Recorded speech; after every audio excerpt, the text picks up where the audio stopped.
Hello everybody and welcome to this very special live playthrough of the brand new Talisman Adventures TTRPG from Pegasus Spiele. Let me get that pronunciation correct. I didn't do it in last week's video, but this week I will definitely make an effort to make sure it's correct. I'm joined by my wonderful players. I'm sure you know them, but for those of you who don't, we'll just do a very brief introduction. And let's start with the lady in red.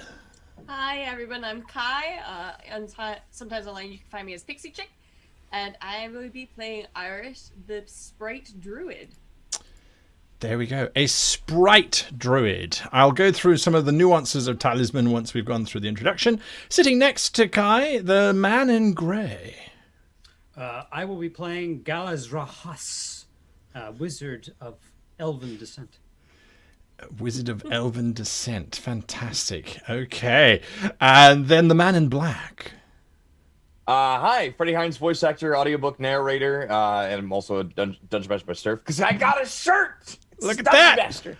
Official! Yeah, but I'm playing as Bardock the Troll, because he wants to, he likes his armor. He doesn't want them to break.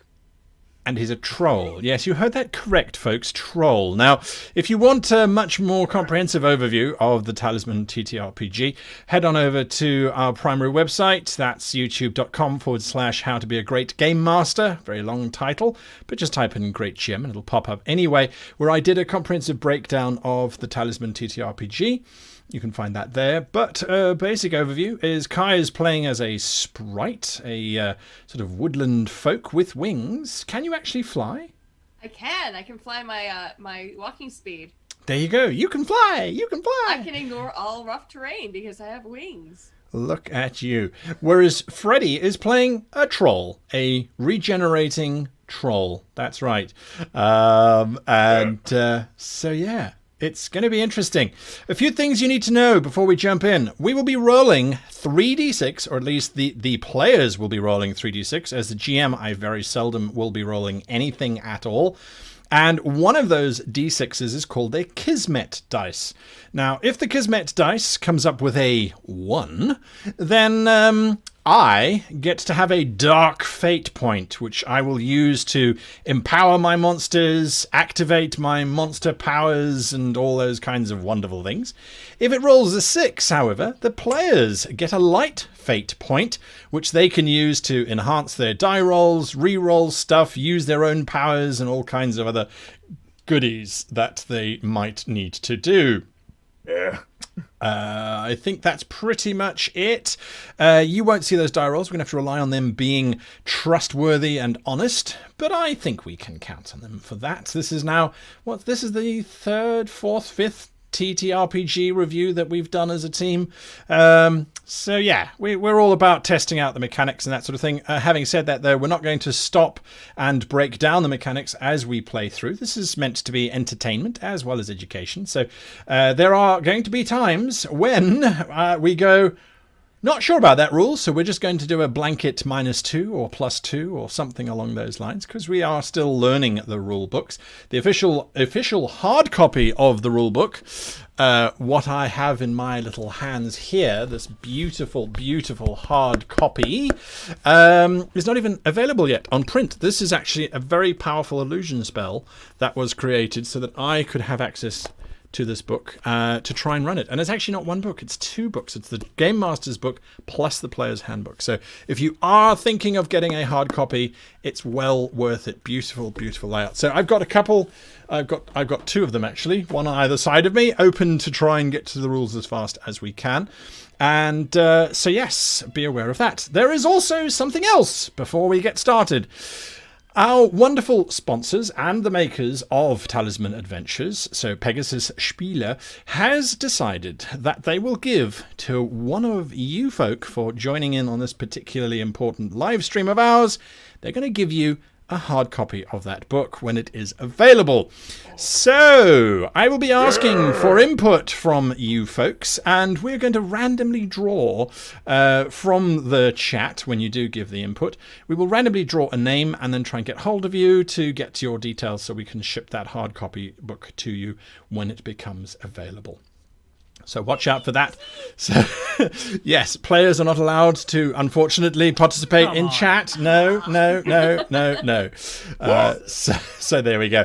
But the pictures are really nice. They are. It's really well done. A hobbit's going to die because of your shenanigans, though.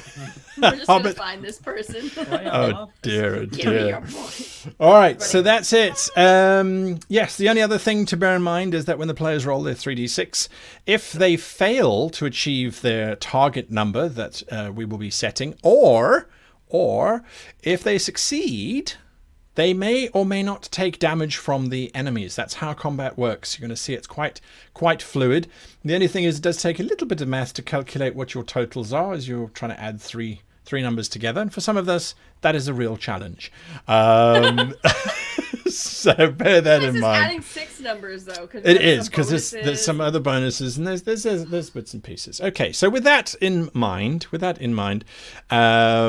going to jump now into the actual game of Talisman. So we are just just need to settle just for a moment. I've got my drink here because I think it's going to be a lot of fun. I hope I don't kill them.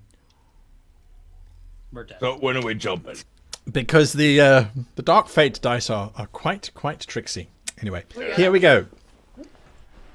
All right. I'm ready. The three of you have been on the trail of the notorious and very evil leader of the Clan of the Crow. This particular leader, his name is Tygar. And Tygar Crow, as he is known, has been terrorizing the local communities for quite some age. It has fallen upon the shoulders of the three of you to track down Tygar Crow and to bring him alive to justice at the castle known as Gillian, or sometimes referred to as Oakheart Castle. Gillian is its elvish name. Once you return him to Gillian, you will be rewarded handsomely, as has been outlined in the bounty that sits in one of your pockets, folded away neatly for reference should that happen. And yes, I suspect it is in Gala's pockets there. So yes, and I've just realised I have mislabeled your tokens, but we will just go with it. We'll just go with it. Just accept it and move on. So yes, this is where you find yourselves. You have tracked Tygar and his minions across the moors that surround the castle of Gillian, and eventually, after many days of pursuit, you have finally caught up with your quarry, and he stands his back to you, and his posture very, very defensive, a statue of some old protector slowly crumbling his only companion, and the three young crows, all three of them are elves, who are dressed fairly lightly but armed quite heavily with swords, and they are not very good swords. The crows are not a very strong clan. The rumours are they're getting bigger, but you're about to cut off the head of Tygar. He stands before you, and this is what you see. You're on a blasted moor, and he stands, as I said, crowded and hiding away next to a statue, whilst his three crows have stepped forward to engage you. I say aloud, Tygar Crow, for crimes committed and the power of the bounty withheld in me, you are to return with us to Gillian immediately, or face consequences. One of the younger crows steps forward. You'll never take our leader! Tygar is forever! And all three of them raise their hands. Forever! Tygar! Forever! These younglings' blood are on your hands if you do not surrender. Tygar continues to cower next to the statue. Can I try and be friendly? Okay. So, we have a very generous proposal. I don't make 3 crow pies, and instead we all walk away happy. And Tiger, you're gonna be basically grounded for being a naughty boy. You do identify as a boy, right? Are you a boy? I can't see you past that hood. I think you are. What do you say? A friendly stroll? I'll tell you what. I'll give you all some beer on the way back. Huh? Come on, it's like sneaking a little bit of ice cream before you have to be punished by Mommy. The 3 crows are slightly unnerved by your particular choice of words, but they look amongst each other, and then they look back at you. We're not going to listen to no stinking troll or his elvish master. I'm gonna kill them now. Wait a moment, Bardock. The sheep shouldn't be punished for the shepherd's mistakes. We should allow the crows an opportunity to leave now. We'll never leave our master. He is the And crow. Crows forever. I'm gonna snap my fingers and I'm gonna cast Curse of the Flame to see if I can scare the other 2 on the one that's speaking right now. All right, that's the crow who is... Let me just move the screen quickly so you can see what's happening.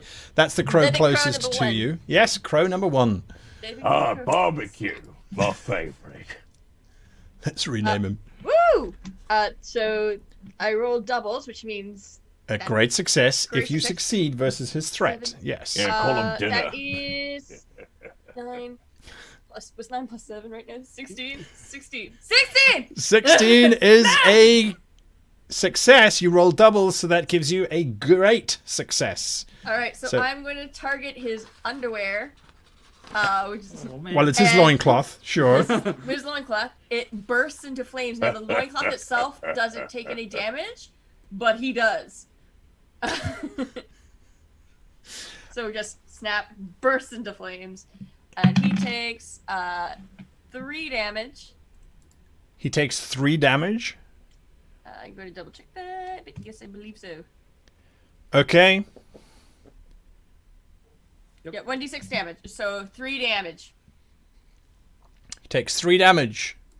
I'm going to list that here so we can keep track of being lazy. He takes 3 damage. He starts howling in pain, looking around. What? I look to the other 2 and I'm like, you may leave if you would like. Thanks, Kai, for bringing in a whole new mechanic that we didn't check beforehand. Morale. But sure. So he's trying to pull. He's literally ripping. See, pants off. this is why I love my players. He's literally pulling his pants off, his loincloth. He's trying to get as naked as he possibly I'm trying to make it as hard can. as possible because if he keeps it on him, he continues to take damage. Oh yeah, absolutely. No, he is desperately trying to pull that off. In case you're watching and wondering, yes, this is normally what happens. And B, we're using the Dungeon Fog map viewer, and all maps supplied by Dungeon Fog. So thank you for that. Okay, so yes, he's frantically pulling at that. He's freaking out. The other 2 crows, I'm going to say, I think this is a resolve check that they need to make quickly. Now, I said at the beginning the GM never rolls, but I'm going to do it anyway because why not? Okay, they got a number that I think is acceptable. They don't look as if they are going to run away. They look as if they're going to now attack the sprite because you have caused their companion to apparently go mad and start pulling his pants off. I offered you beer. It's on you. Yes, combat still sits with you guys though. So Bardock or Galazra, either of you 2 get to act now. Do I have a movement still? You do have a movement, yes, if you want to I move. want to rise 30 feet up into the air. Oh, look at you. All right, you rise 30 feet up into the air. That makes it much harder to protect Barrel Rod. Yes, it does. It also makes it harder to hit unless they pull out arrows. That's true. That's true. They all pull out. They all pull out arrows. All right, so Bardock, what are you doing? Or Galazra, you guys get to choose. I'll wait for the wizard to make a move. All right. I'm going to concentrate and then take the strands of fate around the crow right across from me, and I'm going to cast Misfortune. All right, so you're casting Misfortune on that little crow there. Yep, it's just his threat. Sure. So I only succeeded. But Okay. I definitely succeeded. Nice. Like 18. 18. All right, so that is definitely a success. It is a magic attack, however, is that correct? Correct. So I'm going to spend a spell point All right. to negate that. All right, so that cost you 2 spell points then, as opposed to 1, because it was only a regular success rather than a good or great. And I'm going to point at, I'm going to move away because I'm not very designed for combat. Right. He's partially he's like limping as he moves away, and he points at the crow. He's just Misfortune that he's pulling on the threads of fate with, and says, "That's one." That's one. Nice. That one. Yeah. That one. Okay, and you are limping behind Bardock, I'm assuming? Absolutely. I'm a wizard. That's what we do. So I'm going to take you all the way down to there. So that's because you can move 6, right? Yeah, I can only move 6. Yeah. All right. Okay. So that's what you do. Bardock, you're the last one. Right, listen up. This is your last chance to escape. Except for you. You called me a smelly, stupid troll. Look how misfortunate you are now. And I run forward like a damn spotting. Or spotting, if you want to hear that tease so badly. Yes, thank and you. I'll give a little shoving into his sides. Make your attack. I'll use my melee attack now. Just roll a 1 on the Kismet, please. I need some dark Nope, fate. you're not allowed that. Not since last time. We know what you do. So I've got a 5, a 4, and a 2. So that's 5, 9, 11. 10, 11 plus. Let's see, it's plus my brawn. Is that correct? So that's actually going to be because I have a focus on melee. That gives it a plus 6. That's going to be actually. Hold on. 11, 5, 9, 13, 11. and then your brawn. And a plus 6. 19. That is a hit. My brawn is 4, and it's additional 2 because the focus. So yeah. So just write 19. plus 6 next to your attack, and then you'll know. That's a good idea. Yeah. And you only had a success, right? Yeah. Yes. No doubles. No doubles. But All right, does deal your Misfortune- damage. I will deal my damage back to you. Oh, sorry. Misfortune actually gives him great success, so he's safe. Yeah, Oh, so- Misfortune bumps it up. That's right. How long does Misfortune last for? It's just one attack. Just one attack? Okay, so he's no longer the Misfortunate. But, yes, your attack goes from being a standard success, which, by the way, folks, means that the bandit would be able to attack back. But because it's been bumped up now to a great success, the bandit does not get to attack back. Let's see. Well, he's No, adding a it's- guy. I would like to mention I'd like to use Holly after my follower Okay. before it goes to their turn. All right. Right. Now this is still plus a broad, so it's going to be... Because I did not do two-handed. Just one, because I got my So it's shield. 1d6. Right, so it's going to be... I rolled a 5, so it's going to be 9 points of damage. 9 points of damage. His armor is only going to absorb 5 before you punch through that. And so you deal 4 points of damage to him. He cries out in pain. I should have taken the ice cream. You really should have, lad. Yeah, absolutely. Middle Crow, you still can. You want to be a follower? You stab him. Iris, you wanted to activate your follower? So Iris has on her Iris. person a smaller. It almost looks like a smaller version of her because Iris is human sized, but she has a small little pixie, and she's gonna look to her. Holly, if you'd be so kind, and look to the second one. So not the one that Bart is attacking, and not the one I set on fire, but the other one. Right. And she's going to. I'm going to spend a loyalty point. Yes. And she's going to cast pixie dust, which means they'll throw a handful of glitter into their eyes. Yes. And adds a D3 to my defense test or any ally they try to attack. Nice. Oh, yes! 3. Okay, so you are adding +3. To any defense test or my ally's defense if that person makes an attack. Okay. So my little pixie Holly runs up and just goes, "Ah!" and throws glitter in their eyes. Glitter! Perfect. Okay, and it's good that you did that because this crow is the only one who hasn't actually engaged with anybody from the particular way that combat works. So he is going to rush over to Bardock because it's a giant troll, and he is going to try and attack you, Bardock. Now, I have at the moment 1 Dark Fate point in my pocket, and I'm going to spend that to increase the threat of this little crow. And here we go. So his threat increases by a magnificent 6.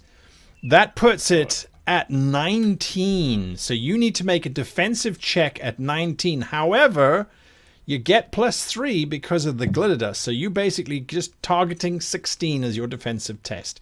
And that Actually, is I have brawn. +5 because the shield has a +2. Now, I'm not using it to absorb damage. It just gives me a +2 to it. All right. So you're on 14 then. Right.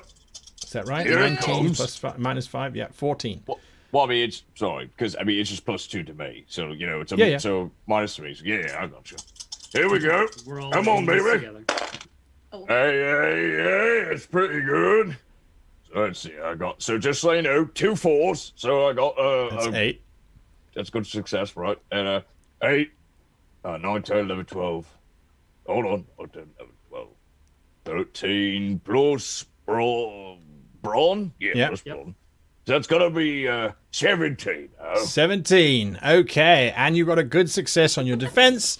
So that is fantastic as far as I can tell. Anyway, a great success means you take no damage and you completely resist his attack as he sort of stabs at you with this crude short sword that he's using. Come on, I could call you Lemmy. Come on, Lemmy. Come with me. My little pixie just lands on my shoulder. I'm just like, well done, Holly. She gives you a little curtsy and then she kind of growls at the remaining individuals. Tygar starts to run, so because he hasn't been engaged yet, so he is going 1, 2, 3, 4, 5, 6. He seems to be heading towards. It looks like a body of water, some kind of river-like system way down here. That's where he seems to be heading for. But he gets to the edge and he seems to pause. Let me just zoom this out a little bit, so you guys can see the whole battlefield. All right, so that's what he's doing. That's the end of the round. Back to the top of the round, and it is the 3 of you who get to act first. I'd like to go first. Sure thing. Yeah. I'm going to move over towards Taiga. You're going to move to Tygar. Okay. Yeah, I'm going to move as fast as I can with my free action. All right. How will I be? Am I close? 1, 2, 3, 4, 5, 6. You are 1, 2, 3, 4, 5 meters away. Okay, that should be fine. So I'm going to cast Black Ice. Oh no, I can't. Sorry, I can't do that. I lied. Yes. I'm going to do a psychic attack. Yes. All right. You're going to do a psychic attack. All right. Please give me some dark side points. Dark fate. Actually got a light fate. A light fate point. Very nice. Okay, but you can always only have 3. So you started with 3. So I will So spend you it then. spend it straight away. And that makes a good success immediately. So I got 11, 15 plus it looks like 6, 8. So 23. That is a good result, and it is. You can do all the psychic damage you like to him. Yeah, it's I have a focus for psychic attacks. Specifically. Yes. So that is 11 damage. 11 damage. He drops to his knees, holding his head, and sort of growling and howling in pain. And he hears my voice within him saying, "Submit." Wow. Okay. Well, he's on his knees. He has taken a huge amount of psychic damage. That is your action, Iris or Bardock.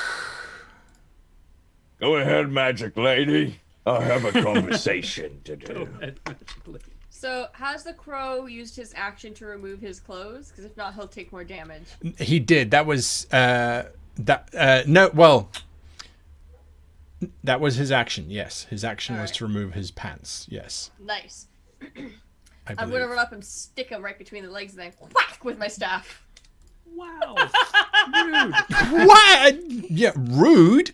Okay. But you like to be mischievous. I'm just Absolutely. You do like to be mischievous. There's no doubt about it. Yeah, I like her. All right. That is 10, 12. 12. You can't 12 to you hit. can't get some more in there? You want to spend Oh, a no, life? sorry, I have +2. So 13. 13 is just a hit. And you had a flat success? I had a flat success. All right, deal your damage to him. Easy. 1d6. That's a 1. Oh, right in the lemons, he shouts. And it kind of Like tiny crumbles, but olives. as he doubles over, he sort of swings out with his sword, so he hits you. Oh my goodness, because you only got a successful attack. Yeah. He hits you for 7 points of damage. Ouch. All right. Do you have any armor? I do. It falls apart. So now I'm standing there in the buff too. Naked fight. Well, assumedly you would have something underneath your armor, unless... No. No? Woodland being. I'm a woodland being. I don't care about I chafing. don't care. Okay. I'm beautiful. Okay. It's fine. Two naked people stand fighting each other. I mean, this is why you gotta love live shows, right? Okay, so that's Iris's action. The crow has done his damage. So Bardock, you're the last actor. You have 2 crows around you. No. Oh, that all depends on their decisions. I look at potential Lemmy, and I'll go, you have 2 strikes. 1 more strike, and you're out. And I'll take the crow for Lemmy! You're going for crow 4? Okay. Yeah, because Lemmy's gonna be my new drinking bait. I just know it. I feel it in my bones! Okay. That's not bad, but let's see. Because it's a +6, so I got 10, 14. 14 is a hit. And that's a flat success. A flat success. You slice into him, dealing damage to him. He deals damage back to you. What's the damage that you... Wow. What's the damage you deal to him? He deals 7 to you. 7? I don't think so. I'm gonna... you know what? Yeah, that's fine. So I'll have the arm. Actually, no, hell no. No, I need that baby. So I'll put my shield in front, and I'll dealt a whopping 4 damage to him. 4 damage to him. Okay, his armor is completely destroyed. Oh, wait, I forgot. It's 4 plus 1, so it's actually 8 damage. My bad. 8 damage. Yeah. Okay, that's significantly better. Yep. right. That was my fault.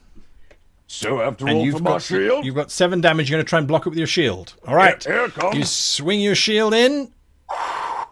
That's it, baby. I got a 4. All right, you rolled a 4 on a d6. That means your shield does not shatter, but it does absorb all of that damage. Yes. Shields are good until they break. And I'm then a they're shield master. That was lucky, because otherwise it would have broken under normal circumstances. Yeah. Absolutely. That's your actions done. Crows, who has not acted yet, he is going to attack you, Bardock.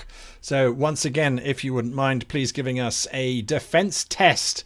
However, this time there is none of that misfortune in the air.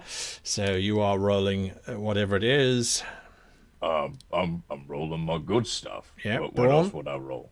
Brawn or agility. It's your call. Okay, yeah, it's gonna be brawn. Here I go. Rolling that test. Hold on. So I got, okay, wait, this is actually not bad. So I got 2 2s. So I got 4, 9, 8, 9, 10, 11. I got 11. That's a failure.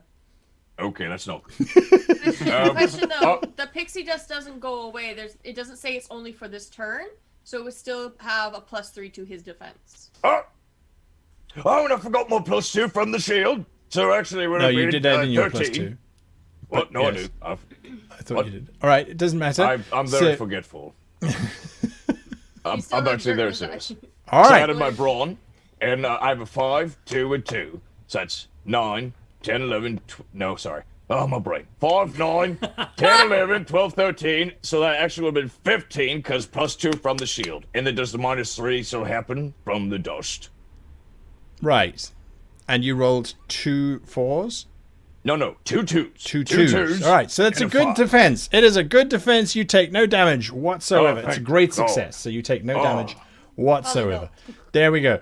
That pixie dust, you say it lasts forever? I think we need to check The that one. pixie But we'll get throws a there. hand of glittering dust in the eye of an would-be attacker. This adds a 1d3 for your defense test or an ally's defense test, and it doesn't say when it expires. A defense test, singular. So it would be Okay. for a test, yes. Okay. But that's okay. Yeah. It's fine. We'll move on.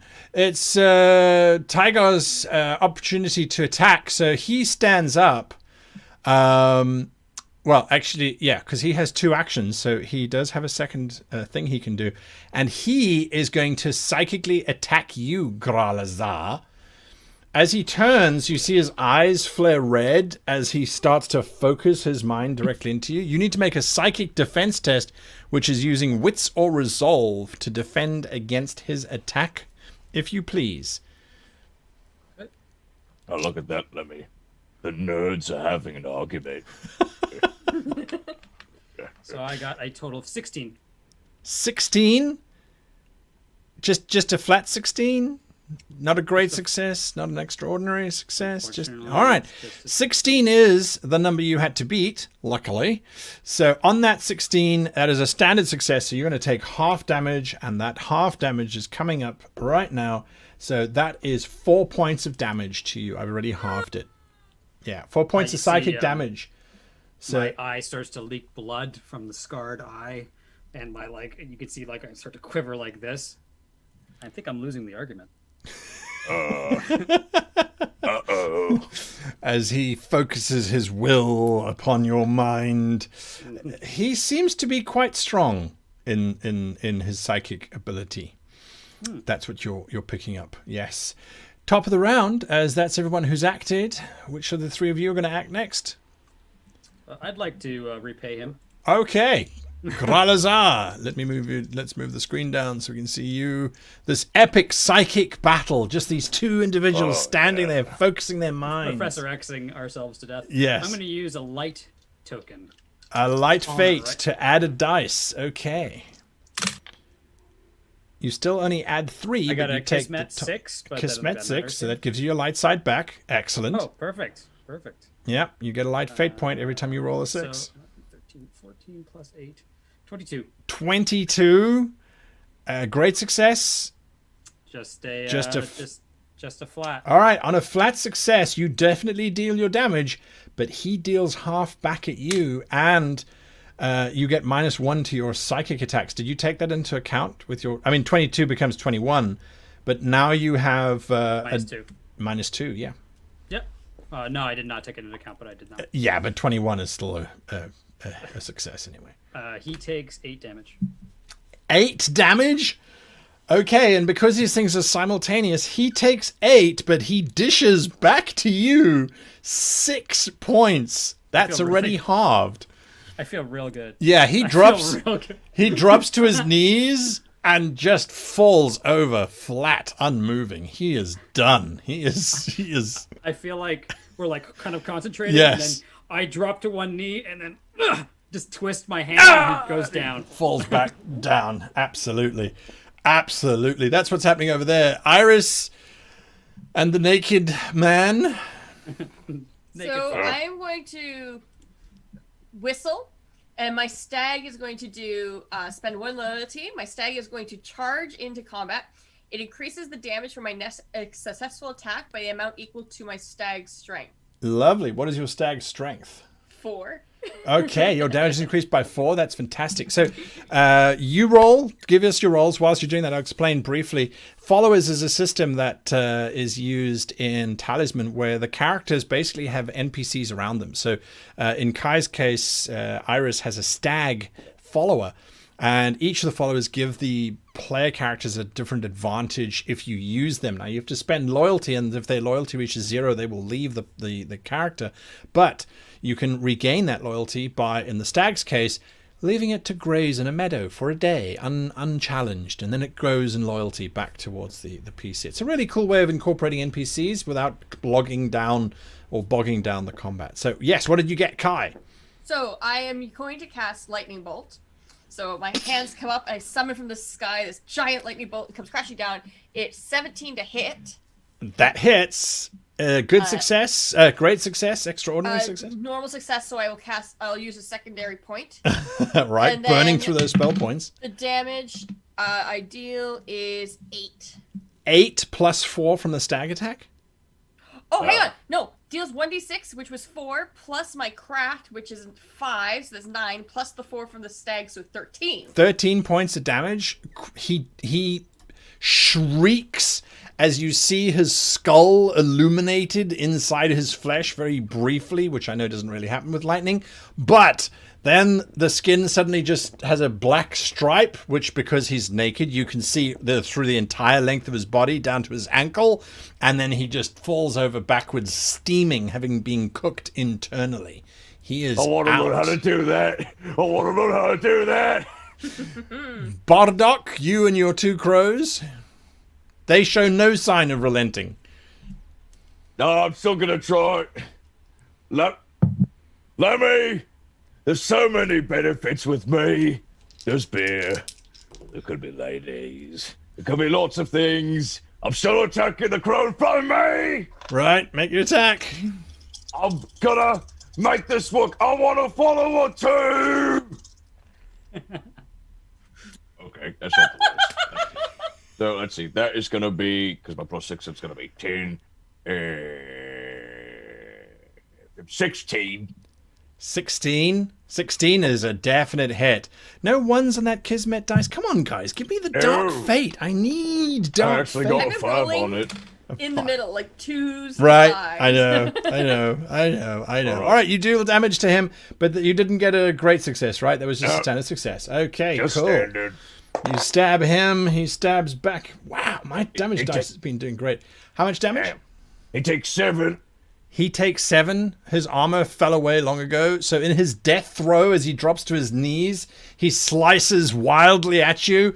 Filthy troll. He slices at you. He does that plus 3 is that. So you take 4 points of damage as he slices at you. I'll stab it into his throat and I watch him gurgle and I'll say, I'm actually very hygienic. I like using lavender soap. So don't presume! Are you taking the 4 damage on your armor? On your shield? Yeah. I'll take it. So, no, I'm an armor. So, let's see. The first X now in my armor. That's right. And it takes what? In my armor 3 takes slashes. 4 points? Yeah, 3 slashes. Yeah, that's right. Armor has an interesting mechanic. But yes, he gurgles on the. You're using a spear, is that correct? Yeah. Yeah, he's gurgling on the end of your spear. His companion looks at you and shrieks, "No, John, why you monster!" And he is John. Yeah, he is gonna. Jimmy! He's gonna. That was your friend? Oh, that sucks. He's gonna try and stab you with his spear. You can give me a defensive check if you Nope, I'll let please. You what? Nope, I'm gonna let him. I'm just gonna look at him and open my arms, be like, "You need a hug. Come here. I'm sorry. Come here." I'm gonna let him do his hit that armor. I'm letting him in, and I'm gonna give him a big old hug.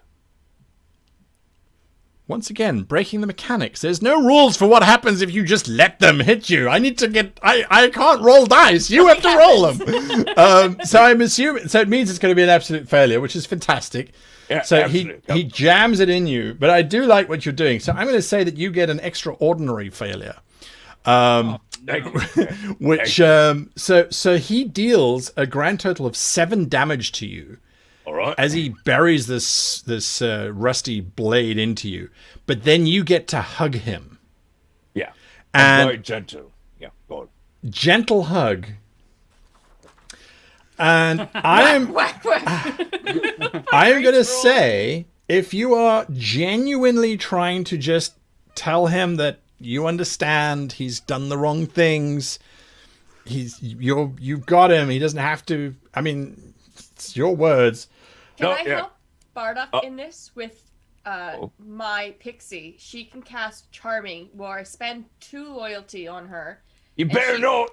And they will respond positively to a reasonable request, make them more likely to listen to you. And I will help Bardock. His decision should be his own, but I understand. But I don't know about this. Yeah, You do I you. would say I think you're involved in combat at this moment. Yeah. Or I think you- I would kind of wink at No. Holly and Yeah. motion, and Holly would float over and do like some Jedi mind trick. Yeah. Like, listen to him. He wants to be your friend. He's trying to help you. If you want to spend the loyalty points, go for it. I will spend the 2 loyalty points. All for right. it. All It's right. actually very All sweet right. of you. So he Mental becomes knowledge. charmed. Does he? Is there a check that you have to make? No, it says charmed as long because it's 2 loyalty, which is very It expensive. is expensive. That's but right. I know she has 7, right, for her loyalty with me. There you So go. I will spend those 2 loyalties, All right. and it casts a charm on the person, compelling them to respond positively to a reasonable request and making them more likely to listen to you. All right. In that case, then, I would like you, please, Bardock, to give me an empathy check. And Come on, buddy. I'm going to say that this is a moderate challenge, a moderate difficulty. So, do you have the skill empathy? Oh, wait a minute. The problem is I don't. I want All right. to. I just didn't have enough to That's hit. okay. Do you have persuasion? I also really want that, and I don't. Okay. So, what that means is you're just rolling a flat 3d6. So I technically have intimidation, but You're not trying to intimidate him. You're No. trying to cajole him and yeah. release his inner anger and bond with him. But you So do that means have I your can't- fate. You do have those light fates. That's So true. Remember I to do, use yeah. those. So question, I mean, can I not use any of my insight wits resolve for this? Is this It's- 3d6? It's persuasion or empathy. Yeah. Persuasion or empathy. If you don't have the skill, you just roll it. I'm gonna roll. Are you not going to spend a light fate point to add a d6? Then I'm you get absolutely to, you get gonna to do choose the 3 highest, except for the Kismet dice. That stays as it is. Of course. Come on, Bardock. Oh, I'm gonna roll, but I just want to say the words, and you'll hear it. It's gonna be amazing. I thought so. So, so with the light fate, I'm gonna re-roll that really low number. Well, didn't you roll 4? Well, no, I only have 3 at the moment. So Oh, you only had Kismet 3. dice Oh, stay You the yeah, have same. your yeah, dice. yeah. You can Right. indeed re-roll one of them. Yep. Yep. That's okay. This might actually work. So I look at him, and I just look deep into his eyes with my one really big eye. I understand. What I've done is very abrasive and very violent. But you have to understand that you were being manipulated by someone who doesn't care about you. Do you see me? I'm a big, ugly troll. But you know what? I have the freedom of my life. I live my life freely. Why don't you join me in the freedom of it? And I'm very sorry he was your friend. But you also have to remember, it's a matter of circumstance. He wanted to kill me, and I didn't really want to kill you. I don't want to really kill anybody, but I will protect myself. If you come with me, I'll protect you as well. So I got a 4 and a 4 and a 6, so I got 2 doubles. All right, so And that's that's going to 15. be 14 total. Well, So- 15. If you've got a 5, a 4, and a 6 is 15. What? No, I got a 6 and a 4 and a 4. Oh, all right. So, yes, 14. Yeah, so a 14 and there were 2 4s, so is that doubles? Is that That's right. So it's a great success. Absolutely. If it hits if the it target. works. And you got 14 in total. In total, so I go. I'm going to say that works. And for a moment, you feel him letting go of the spear, and suddenly the hug is returned. And he's like, I no one's ever said that to me before. Because you're a person. You deserve to be free. What's your real name? I won't call you Lemmy. Galazra is looking at this going, what is going on right now? Arrest him! Is what he Iris says. is just floating there, so amused, because to her, she's pulling out like a prank almost in a way. She's like, oh, Right. this is wonderful. So he looks up at you and he says, my name? Yeah. Oh, my real name is Jan, sir. Jam it is. He doesn't correct you on the mispronunciation. He just kind of, I'm really sorry I stabbed you. It's okay. I mean, I didn't do much better. I did hurt someone that you knew. So I think we both had an oopsies today. I think we should have a beer after this. If you're quite done, I need someone to tie this man up. I'll float over. I'm like, come, Holly. Yeah. You just sit right there. Or, you know, come with, it's fine. Oh, there's a spear in my chest. Or sword, I gotta get this out. Oh, there's a spear there. Yeah, your armor is disintegrated at this point. What? Is it? Yeah, it definitely did. Can only take Oh, an hour. no! I'll get a new one, it's fine. Don't worry about it. Is it Jam or Sam? What's her name?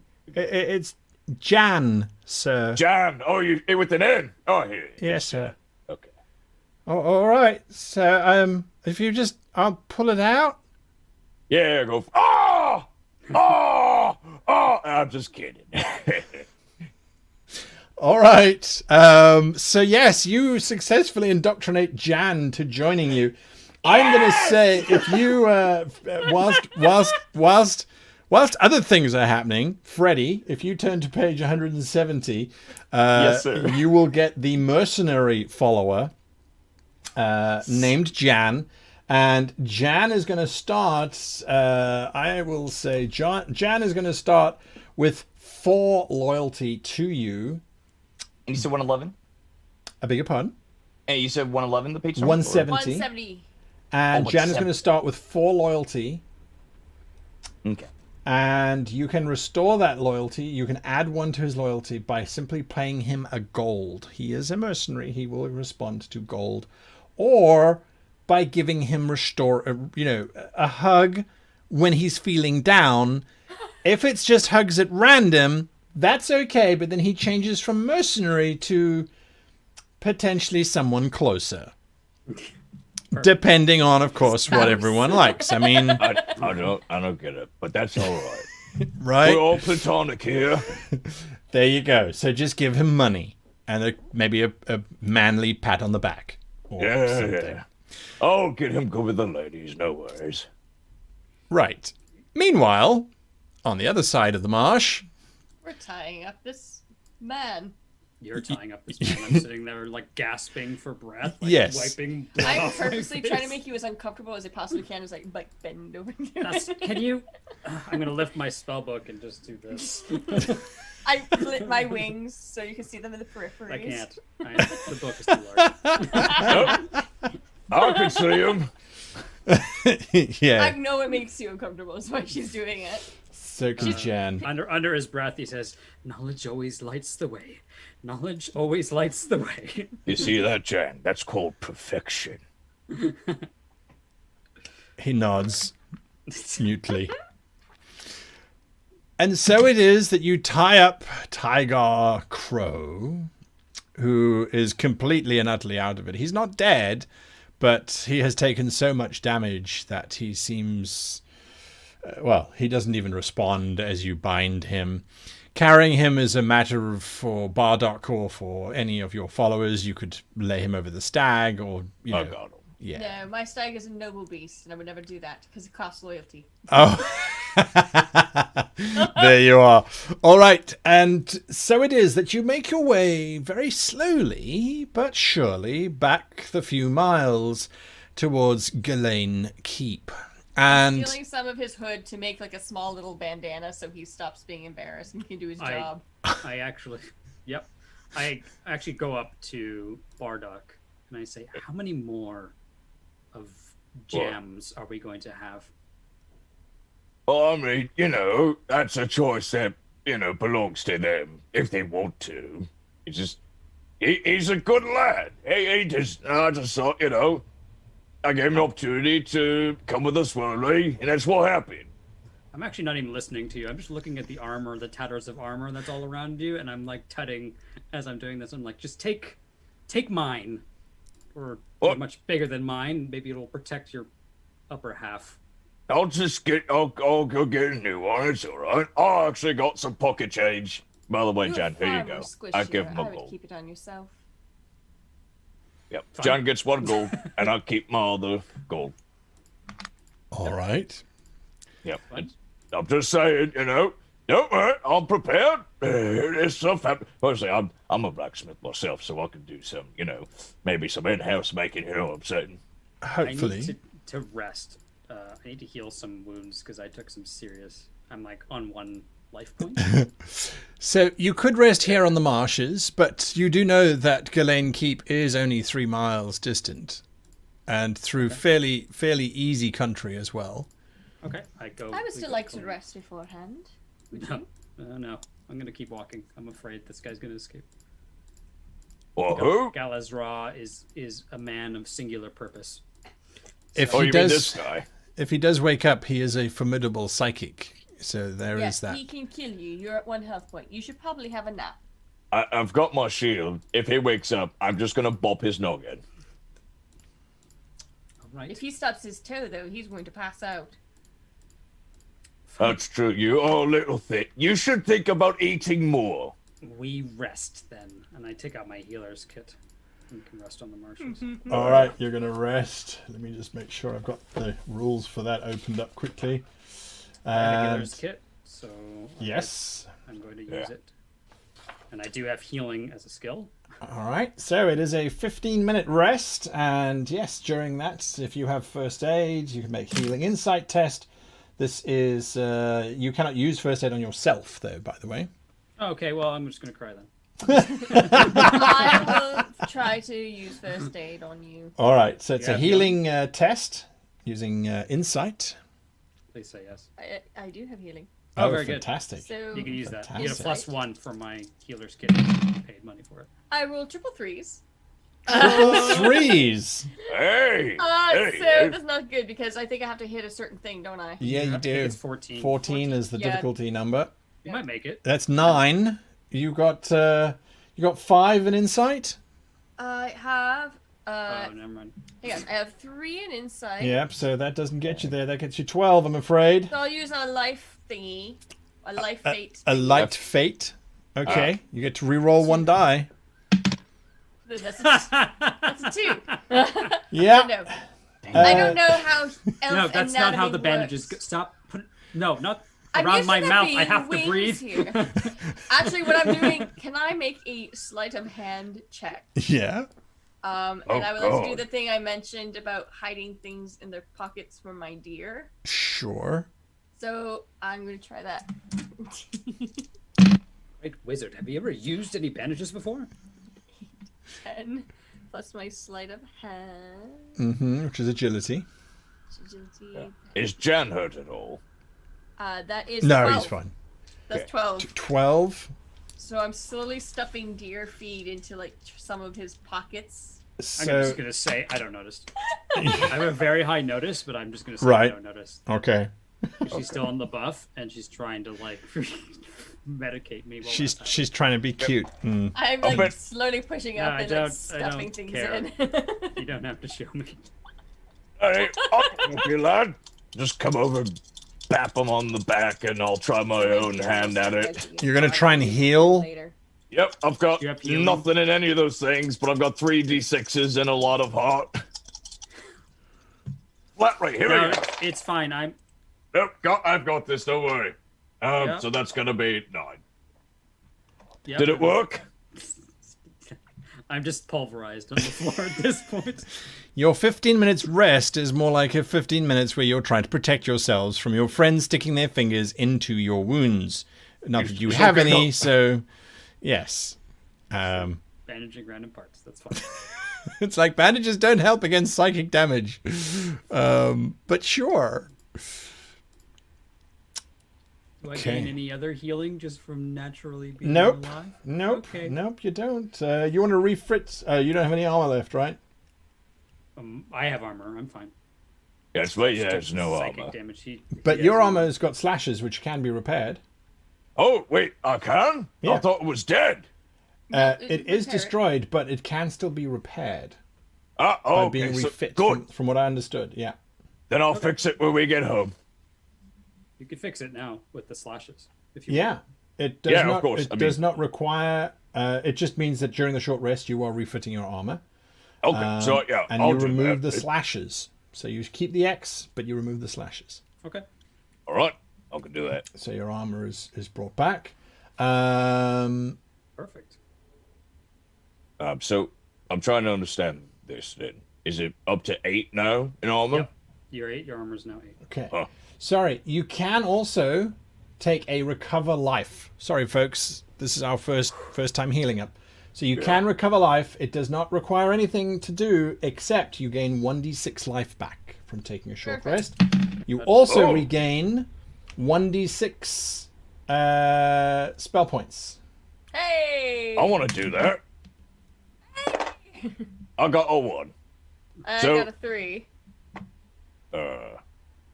This doesn't count towards your dark fate, right? If you're rolling anything, that is a check, an attack. If you roll a Kismet dice and you get a 1, it's Dark Fate.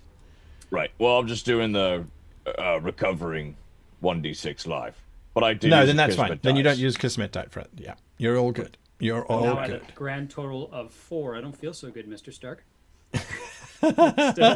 You're still not great. You'll Still be fine. not great. However, your rest, which I suspect takes more than just 15 minutes, given the amount of actions that are being taken here, but nonetheless, you eventually continue on your journey. Tygar does not wake up. He remains in his state as far as anyone can tell. And Galazra, you notice that Nash, or my little stag, starts to get like really close to you and then starts to prod you with his nose. And he does it gently at first, but then he starts like to really like start prodding you and poking you. specifically Oh, with he your likes hip. you. Confounded creature. By the great wizard, did I set this little thing on fire for you, Iris? I have no idea what you're talking about. I'm going to start looking through my pockets. There's You your- stick your hand into your first pocket and it comes out filled with oats. I gave her a very flat look. Immediately, the stag starts to lick. The stag's name is Milo. Milo, yes, sorry, Yes. Milo. Immediately, I changed this long tongue pops out of Milo's mouth and starts lapping at the oats in your hand. He goes, oh, and then throws the nuts into the forest. All right. Milo casually wanders around, grazing, picking up. Monsters. Do you It's eventually just a head stag. to We do. the- We're heading that direction. Please. Yeah. We're going. All right. I also blindfold this Tycho. Ah, So all he right. can't see me. I think that's required for psychic tests. Okay. That's smart. It is. It is indeed. All right. So blindfolded, you make your way to the keep. And the keep is... It's not huge. It has several large towers around it. And I will very briefly show you an outline. By the time you arrive, it is, however, late afternoon, almost evening. So it is getting to be quite dim as the sun is slowly starting to set. But yes, this is what you see. Ghislaine Keep has an outer bailey, well, a single bailey, where the large rectangular block is the gatehouse. And you come through the gatehouse, so you would have seen that. And it has a portcullis in the middle of it and 2 massive oaken gates. But the guards, and there are not many of them, but they are vigilant, all take note of your arrival. Immediately, open the gates! As you approach, you are led inside the courtyard, and striding out to greet you is Lord Bandin. And that's this individual here who comes forward to have a look and see who has arrived. His face is immediately smiling when he can see that you have Tygar with yourselves. And he steps forward. I never had any doubt that you would not succeed in your mission. Great reports have come through of your heroics from the past. This is Tygar, you're sure of it? I pull Yeah. out the bounty and face to face, does it look like the guy? It does. It does. It absolutely does. And he is. You're having to hold him up because he's still unconscious. I shake him a bit, like, there he is. He sort of just rolls around. Not Yeah, look at his huge. jostles. Yeah, look at him jostle around. It's like a rag doll. I have Nash stick his tongue in his ear and see if like a wet willy will work. Guys, you guys are... Yeah, do it! Do it! This is sure the Geneva Or Convention. not Nash, Milo. I changed my Milo, stag's name. yeah, Milo. Milo. He sticks his tongue in his ear. He kind of groans ever so slightly, and stepping behind everybody, behind this whole group, is an individual who looks like their face is rotting.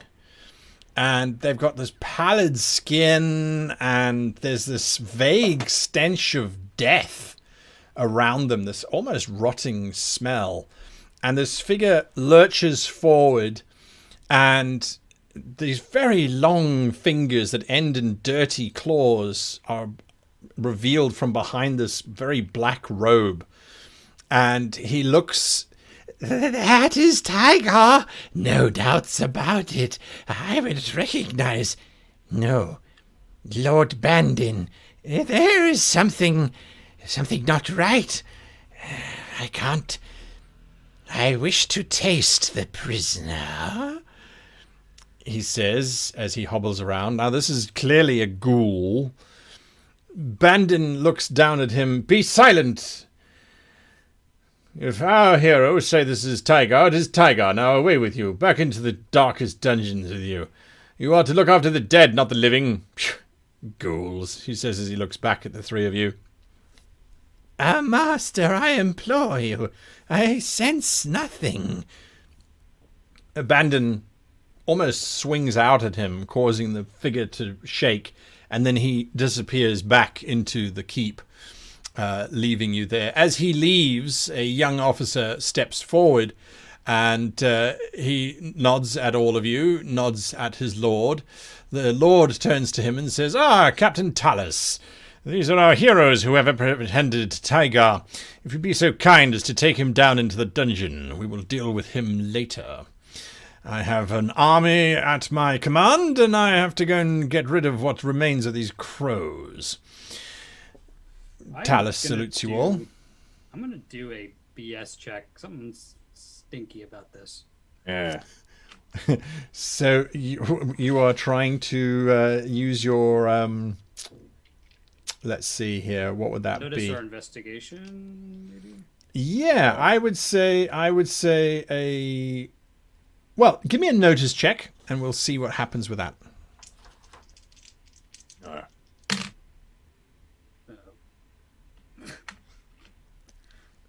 Okay, so I got a... What is that? That's insight, correct? Or is that wits? It is a notice check, is wits. Oh, very good. Much better. 14.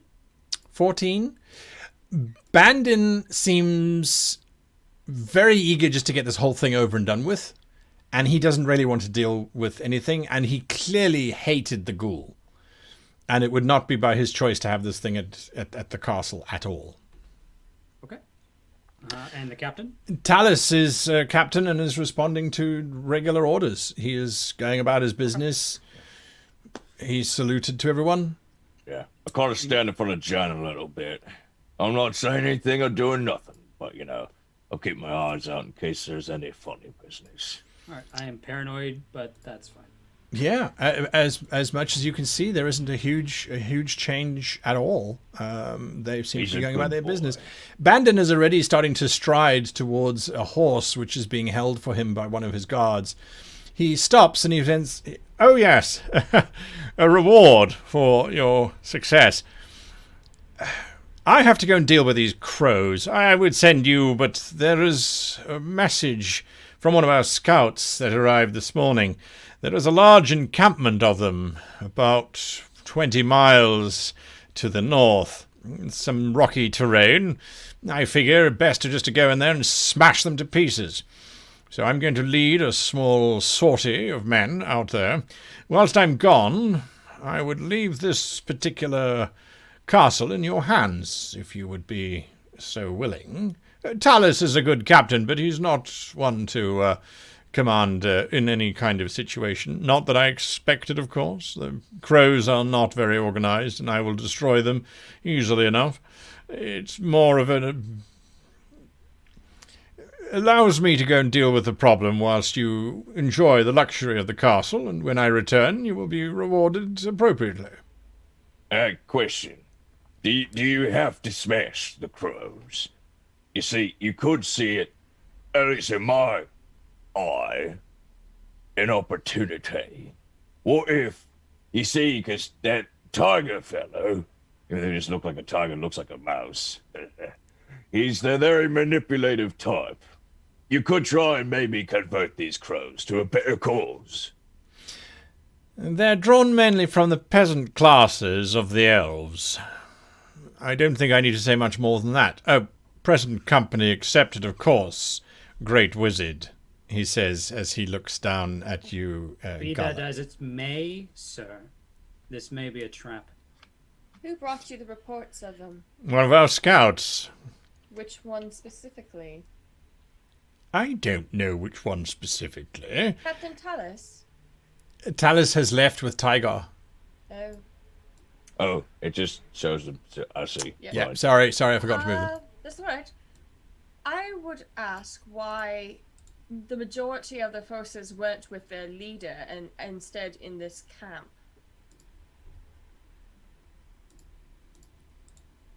I don't understand. Well, we only found 3 lowly crows with Tiger, who's supposedly the head of this company. Yep, hold And on. yet there's a contingent outside somewhere with a lot more forces. Wouldn't he rally them to his side to protect him while he was moving? He looks you up and down. Enjoying the view. Are you... You're of the woodland folk, and so strategy and tactic might not be something that you're too familiar with. I am part of Titania's court. Yes. Right. Well, he made a mistake. All of these low-born individuals are bound to make mistakes. You caught him at an opportune moment.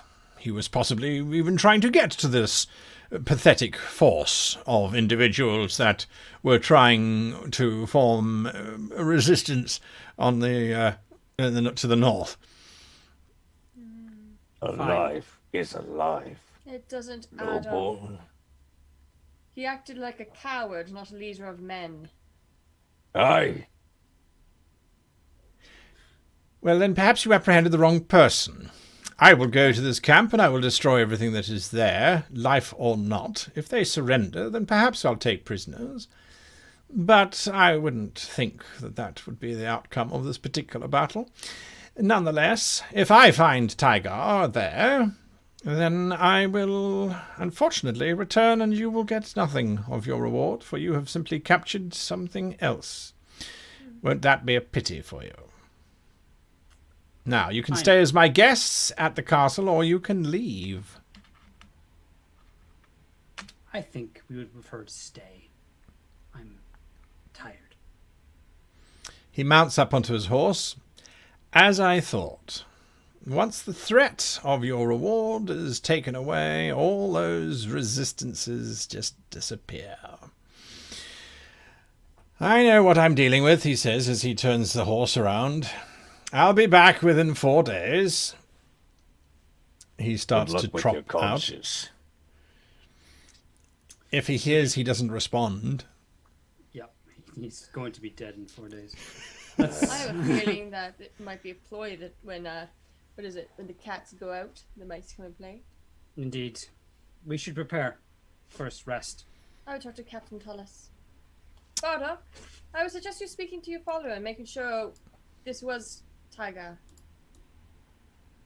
Speak with Right. the man, and I'll float away to try to find General Tullis. All right. You're going to head into the keep itself to find Tullus. I'll show you what you see as you're going in there to find him. Yeah. Bardock, what are you doing?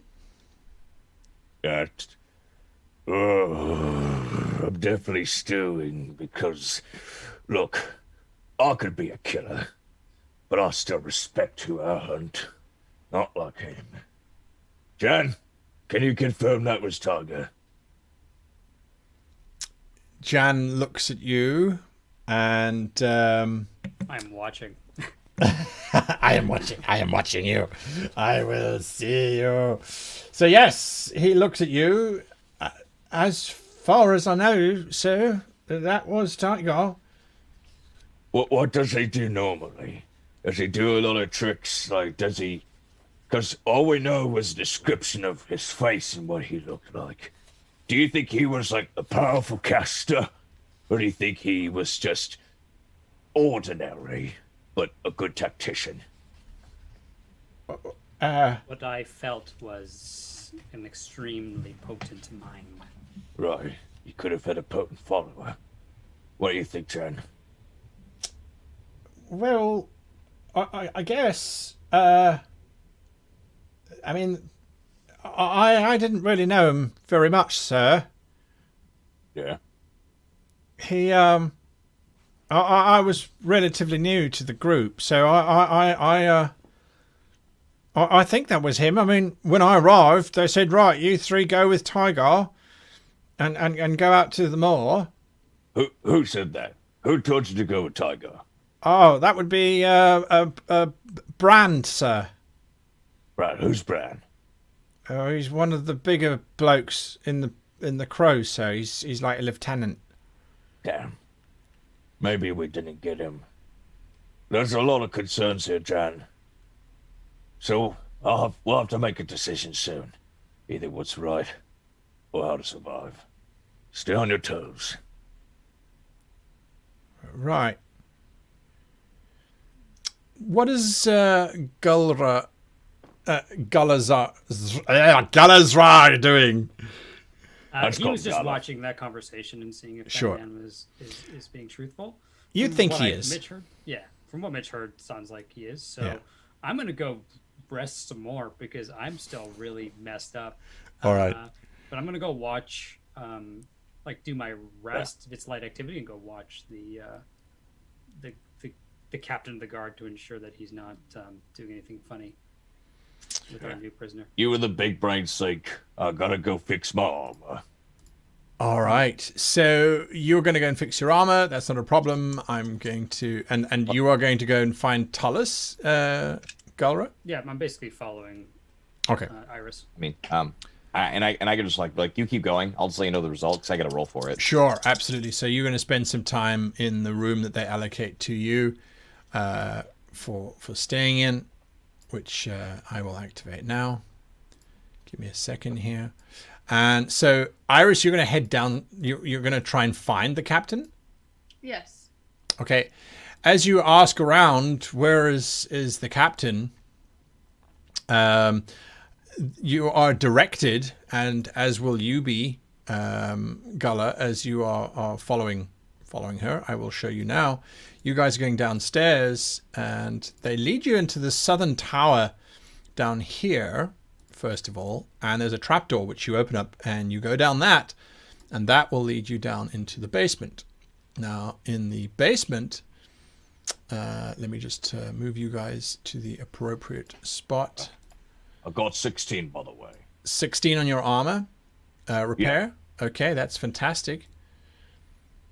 That will... what will that do, just in terms of restoration? I think it will restore your point without a problem. It will restore it pretty... I was successful, but my armor kit was used, so I'll just have to buy another one. You will have to buy another one, that's correct, yes. Yep. Okay, perfect. So, as you guys climb down the ladder, it's quite damp down here. And you can hear some muffled talking. And it sounds like that ghoul that that came out earlier. Let me just zoom in a little bit there for you guys so you can see where you are. And the ghoul seems to be talking with the captain. And from what you can hear, the ghoul is very concerned that Lord Bandon did not respond And the captain is trying to defend the Lord in terms of, well, he is our Lord, and that is what we should, you know, we follow his orders, and that is the right thing to do. And if you have concerns, he will be back in 4 days' time, and then we can address it again with Lord Bandon. The ghoul doesn't seem to care too much for that, and you can see him leaving via that door as he disappears. But as he leaves, he mutters something about, "It is not right to have someone so close to the Dawnstone. It seems strange." And then he disappears as the door closes. Captain Talis turns to you, sees the two of you, gives you both a nod. "If you're here to interrogate the prisoner, I'm afraid he doesn't seem to be responding too well. A groan here or there and nothing more. If there is anything I can do for you, however, I have been informed by Lord Bandon to make your stay here as comfortable as possible." I have questions for you. Yes. Lord Bandon, while a great man, doesn't seem the man who understands warfare and war tactics. I believe you're the man to talk about that. Lord Bandon has a long lineage of noble commanders and warriors within our kingdom. Lineage, but what has he done? I am not particularly familiar with his own exploits. All I know is that he is a lord, and that he is my lord, and I shall follow his orders to the letter. Indeed, but I believe you're the man of strategy and fighting in this world, or this realm. Well, I certainly look after the castle in terms of security, if that's what you're asking, yes. Have you ever heard the human expression of when the cat is gone, the mice come and play? Something similar to that, perhaps, yes. So what if this tiger was merely, what would you call it? Bait. Bait or distraction from the actual tiger, and when the Lord rides out to this supposed scout who says they've overgathered here, and they just come into the castle instead, they're outside waiting the walls.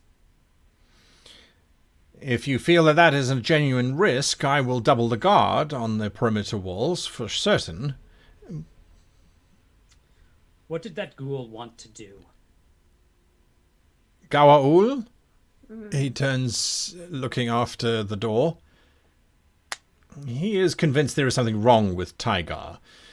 He has a sense of the spirits, I guess. All ghouls do, but he is kept around the castle, for he does what ghouls do, and that is to look after the crypts and the dead. I know Lord Bandon doesn't care much for non-humans, but Gawaul, I believe, has served in this castle for quite some time as a loyal and faithful servant. He is uncertain what is wrong with Tygar, and has requested that rather unusual practice of theirs of being able to sample some blood from Tygar himself. Apparently that will give him insight as to the nature of what is troubling him. However, Lord Bandon made it quite clear that he was not to touch the prisoner until the Lord's return, and so I must ensure that that does not happen. I think it might be wise to reconsider that course of action. Based on all of these unknown factors and variables, we were indeed left in charge of you and this castle. Lord Bandon did say, yes. Therefore, I think it would be wise to listen to the ghoul. What is a pinky finger missing in the pursuit of knowledge? I have an idea that would involve removing a limb, but maybe, say, a tooth. It'd have the gums and flesh and blood on it. Take it from the back of his mouth where he won't miss it and give it to the ghoul. I must say, this sounds awfully like torture of a prisoner, which I don't particularly agree with. Lord Bandon did leave you in charge, that is true. However, I would urge, perhaps, before we take such drastic measures, perhaps we wait until sunrise tomorrow. If there is no activity, then perhaps we assume that the scout was telling the truth and that Gaul is simply being overly sensitive to the situation. Agreed. We will be waiting down here, though. Down here? It is not particularly comfortable down here, however. It is our livelihood at risk, you understand? So be it. I can get the chamber ladies to bring down bedding, and we can't light a fire down here, unfortunately, but perhaps that will be enough to keep the chill away, at the very least. I'll go to bed. Very well. We should also know about the Dawn Stone that the ghoul was mentioning. Ah, he would be the one best to speak to about that. It is of a mystical or magical nature, and I'm afraid I don't really understand it very much. I will see to your needs. Before he leaves, though, he rings a bell, which sits on the desk next to the wall, and a few moments later, the door at the far end opens up, and Gawaul steps back in. You rang? Tell me about the Dawn Stone. He takes underneath his armpits, Galazra has these 2 giant tomes. Yes. He pulls out a quill, and he's like prepared to take notes. I'm going to look at Captain Talisman like, if you would be so kind to go ring your chamber people to bring down those supplies, that would be greatly appreciated. Absolutely. Without haste. Without delay, I should say. Pardon me. It's just we don't often have... can I perhaps also get the ladies to bring you some clothing? Shoo. Bring us our troll. That'd be more beneficial. I will make inquiries. He leaves. I'm going to take Holly, Yes. sneak her through the bars, and she's like really tiny. I'm like, fetch me a tooth. She looks at you. You see, all again, it's like, how much loyalty does it require to ask your favorite pixie to rip a tooth out of an unconscious man's mouth? I kind of feel like there's a risk that he'll just close his mouth and eat her. I think she's about the size of a hand, though, right? Before you do that. Or is he bloody from being hit? Because if he is, we're just gonna take the blood. He wasn't. I just psychically killed him to death. Yes. I look at the ghoul and I say, what do you need to know what you want to know? And notice check to make sure this guy's not like... All right, I'll come back to you. Upstairs, you are refitting your armor and repairing it as much as you can. What was your outcome, sir? Right, so I got 16. Yes. Yeah, so it was not a great success. So Yes. I did use the armor kit, and I already took off a gold. Sorry, apologies. To get Yes. another one. That's right, you did tell me. And yes, there is definitely within the castle, there are people who will provide you with a kit. No problem at all. Also, I don't have to spend the gold? No, you don't have to spend the gold. Oh, They will thank give it to you. Thank you. There's a blacksmith who happily will do that. So, yes. It's just weird. I'm a big, scary troll, and it sounds like I'm the reasonable one. All right. Yeah. So, once you have done that, what else are you going to do? Right. Oh, is that guy coming to me yet? That Brandon fella? Yes, I suppose if you've repaired your armor, he does arrive. Talus arrives. I beg your pardon, sir, but you've been requested down below by your companions. Down below, what are they doing down there? What's up? I'm not entirely sure, but they are doing something to the prisoner, sir. Huh. Great, duel master. What time is it in the day? It will be dusk shortly, sir. Yeah, you know, I'll trust the judgment, but I don't know about you, mate. But I'm just gonna go have a punt with my new friend, Jan. I just want to relax and kick it back for a bit. Actually, I have to ask, do you have established guard along the walls? You got a good security, yeah? We have decided to double the guard on the walls. That's correct, yes. Excellent. If there, and I clap a big old hand on his shoulder, if there's an emergency, then you come get us too, and we'll come right down. All right, John, let's roll. It's a walking. Let's go drink. You two go and drink. Talus kind of goes, okay. Soldier, you, come here. You're going to go get all the bedding you can to make 2 people comfortable downstairs. Then you're going to go down into the dungeon. You're going to tell them that their trollish friend has decided to go drinking instead of accompanying them. The soldier looks at him. Sir. Yes, sir. And Talisman walks off, leaving the soldier to go, why me? Do I hear any of that? Oh, yes, you're walking away. Yeah. I go to the soldier before he walks. I'm like, here's a gold for your troubles. I'll know where you've been, mate. I'll know where you've been. Oh, wow. That's really nice. Troll ever. See, everyone looks at a troll and Jealous think, on the oh, end of big, this. bad, scary troll. A carnival. But, you know, I just don't want to be locked there. You be the best you can be, mate. Take care. He has a bit more of a spring in his step as he goes about collecting bedding and the like. Hard up for President 2020. Vote for me, and everyone has beer and a gold piece. Yes. All right, you go about your business. There's plenty of alcohol on tap in the main feasting hall and plenty of good food as well. Time to be irresponsible. Meanwhile, down in the wet, miserable dungeon, the 2 of you are standing there. Gawaul looks at you. I need but a small tasting of the blood. It is not a usual practice for us, but I have learned to tell. It's my I don't believe him look. Sure. I did get a great success, and the total is 19.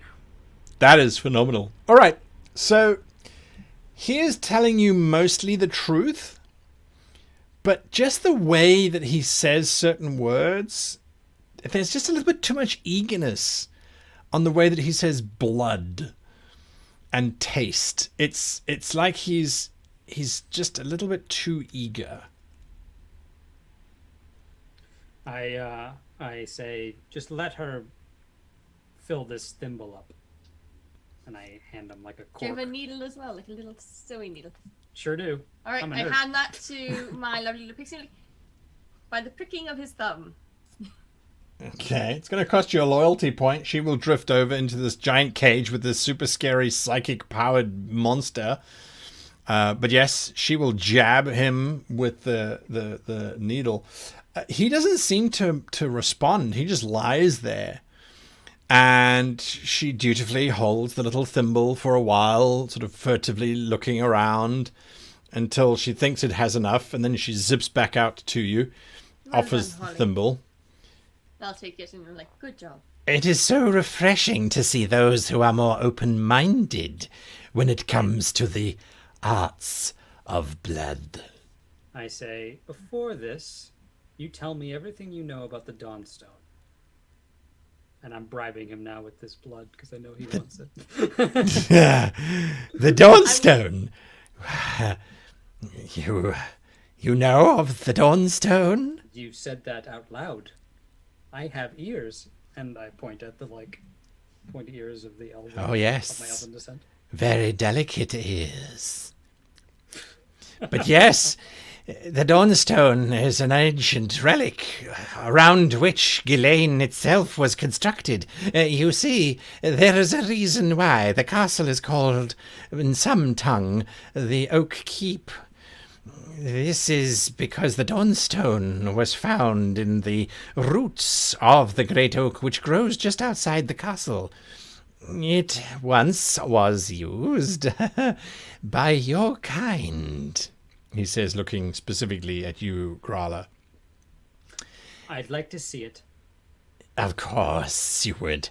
It is, however, at the moment, no longer empowered. Sadly, the knowledge of how to infuse power into this particular structure has been lost, and so it is more a curiosity than anything else. I will bring it to you if you would wait but here a moment. Tree? We don't want the blood to clot. I would lose much potential information. I would like to see it, and then you can have this. I... It's originally housed. Let's go for a trip to the tree. I keep the stone in my private quarters. It would not be appropriate. I will return with it immediately. He turns and sort of runs towards the door at the far end of the prison. It was kept beneath. Yanks it open. I'm gonna follow him. I'll follow suit until I'll just be asking after the great oak tree. And I'm gonna be doing some sort of lore check, actually. Okay. See if I know what he's talking about. Are you going to try and be stealthy whilst following him, or? Sure. Let's do that. That sounds fun. That sounds fun. Okay, so you want to do a lore check first of all, so go for it. Give me a lore check. That's wits. Ooh, unfortunately not great. So I got a 8 plus 6, 14. 14. There are ancient artifacts that were once venerated for their extreme power and their abilities. But yes, a lot of them, if they're not maintained, if they're not sort of ritually used, will fade in power over time. One of the most important things to bear in mind, though, is that even though these relics don't have power now, they can always be reinfused with power. And then, generally speaking, they were venerated as relics for a reason. They would amplify that power. With regards to the Dawnstone being found in the roots of a tree, well, if it is an elvish artifact, as Gawaul said it might be, that would make sense. The elves would have buried a relic at the base of a young sapling if it was no longer needed, and then the tree would have grown up around that. So potentially that story checks out. I would ask where the tree is. You saw it when you arrived, now that you think about it. There was a particularly magnificent old oak growing up on the left side of the castle, just near the gatekeep as you were arriving. So I'm going to tap your shoulder I'm going to have a conversation. I'll talk with you later. And I'm going to float away. Okay, great. Let's go in 3 directions. That's super cool. I'm Come too on, scared. guy. I'm way too scared. I leave. Are you going to follow me? I wait for him to come back. All Because right. I'm like, wait, I can't. So you get to the door and you're about to open it, and And she's like, I'm gonna leave, and I'm like, don't please. I can't even stand. I say very quietly. Then join me for a I conversation. need to see the Dawnstone and hear about this creature. Very well, but afterwards you're coming with me. Fine. And please, where the hell is Bardock? By the great wizard, he's always late. Oh, look, the magnificent. Probably I'm drunk. drinking and I'm thinking and I'm innocent. Probably drunk and harassed. yeah, you and Jan and several of the guards are carousing in the Great Hall. There was a magnificent roast that was brought from the kitchens, and it's just great. Oh yeah, we are joking. We're having the most fun ever. I'm trying to rally all the guards to just be open, relax. It's like I swear, your captain, that Brad fella. You know, I swear he's got I think he's got one of those parks right up his rear, don't you think? There is lots of laughter that ripples around, for sure. One individual steps forward and says, well, I don't think it's appropriate to talk about our Lord, who is providing us with food in such a manner, troll. Oh, that's a fair point. I will give you that. But, you know, it's all in good fun. He's got plenty of good qualities about himself. How he racially profiles people. How lovingly he talks about destroying others without a second foresight to possible friendships or benefits. There's a lot of good things behind him. But also, he definitely is pretty, as I'm a very ugly troll. So I could I could give him that. You got any biscuits? That does diffuse the situation a little bit, and oatcakes are indeed brought out to be shared with everyone. So that's what's going on upstairs.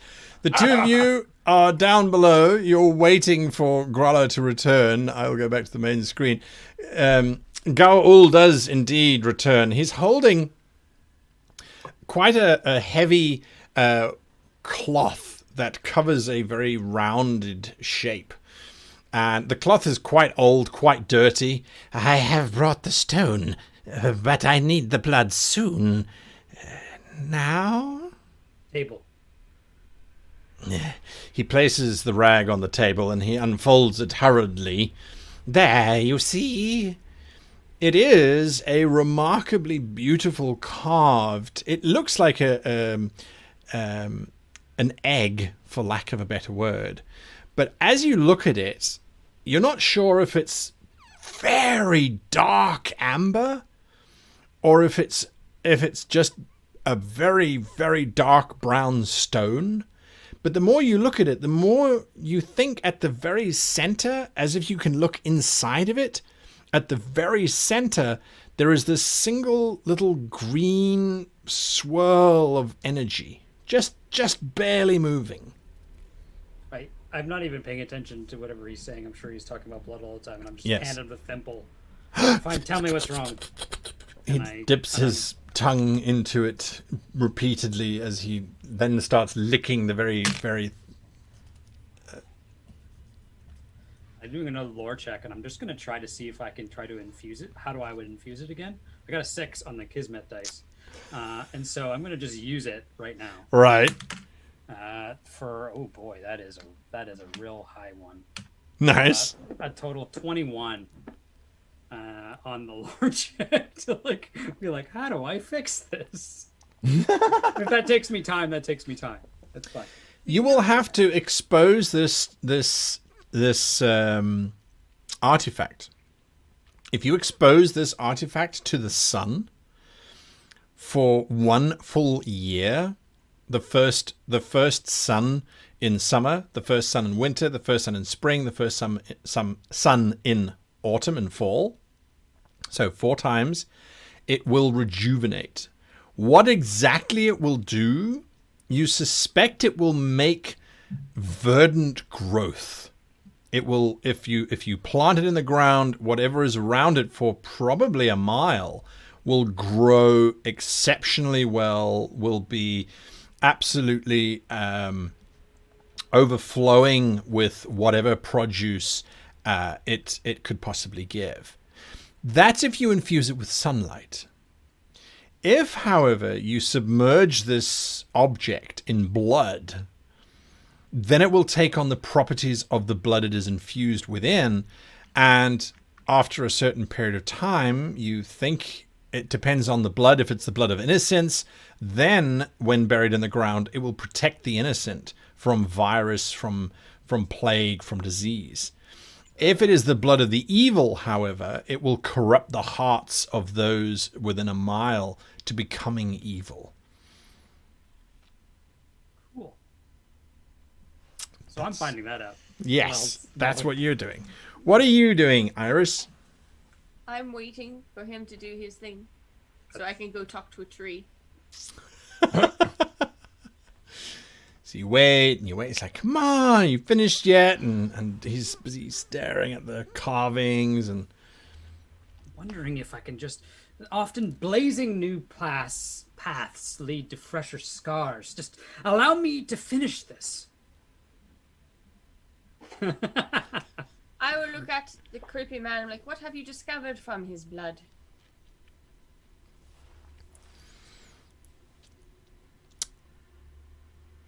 The blood very seldom lies. But yet, this seems to at once tell the truth, and on the other, a deception of some kind. I am confused. But I suspect that this individual is not Tygar Crow, but a very good likeness of Tygar Crow in some way, shape, or form. Like a brother or a twin? I do not suspect that. I suspect... Monkey lie? doppelganger. Could be a construct of some kind. The blood is of Tiger Crow, but there are... It is not the blood that belongs to that being. It doesn't make much sense, I must admit. I'll do... Yeah, no, I'm busy I'll reading this, Dawn. I do with lore. Is that a doppelganger? Can a doppelganger, while taking on the form and shape of everything, also then like have its kind of its blood? Give me a lore deceptive, check. but it's like this person. Give me a lore check. I wanna know what is lore. Oh, Lore you get a black. A bit of dark fate. I get a dark fate. Yes, I'll Oh, take it. damn. I thought you were doing the Tarzan thing. I wanna know. Can you lure me? Laura's wits. Wits. That is 4, 6, 7, 10. 10. 10. You haven't faced enough doppelgangers to know. I haven't encountered these creatures myself. I have no experience of whether or not it would be capable of such a deception. Reading. Can you stop Can talking you- so loud? I'm going to just be like, read and walk, and I'm going to push you. One can't read and walk. Yes, I've seen many of men do it. You're There. fine. They haven't read these long words Yes, like I am. Just Like move your legs and focus. And I'm going to just push I'm him. begrudgingly following. All right. I'll just stay down here then, says Gaul. We'll be back. Just Don't. me and the prisoner. I gotta roll my eyes like, you go see the tree, I'll stay down here and read, actually. That's such a Very creepy well. voice guy. I will actually very leave proud. and go find the tree.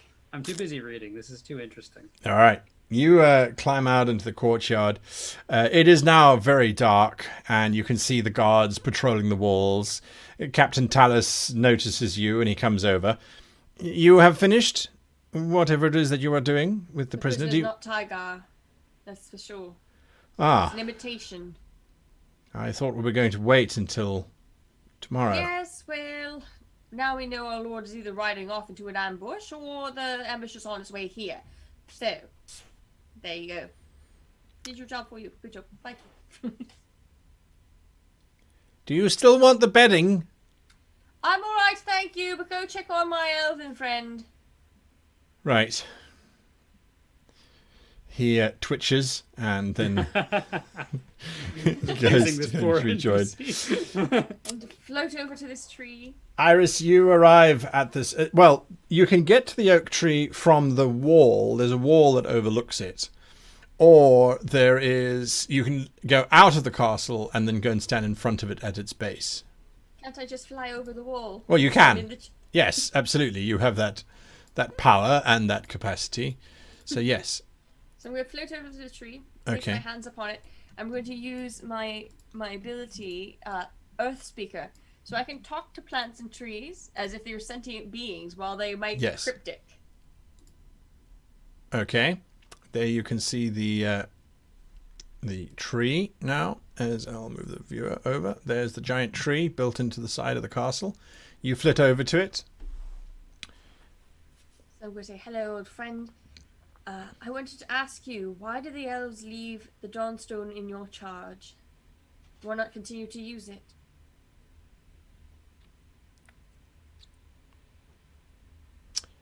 The oak seems to almost stretch. And then you get the sense that its focus is on you. Its leaves gently rustle in a breeze that doesn't exist. And it looks at you. And then slowly some branches make their way down to you. And then the little twigs start to move almost like fingers. And it says, the elves departed. All that remained were the humans. Protection required for the star. Why not return it to the Great Woods then? To Titania?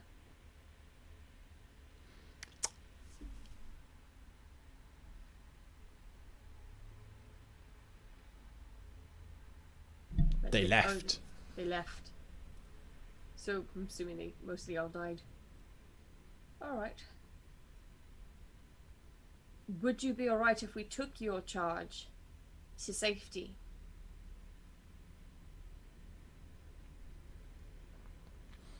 The elves, upon return, where will they go?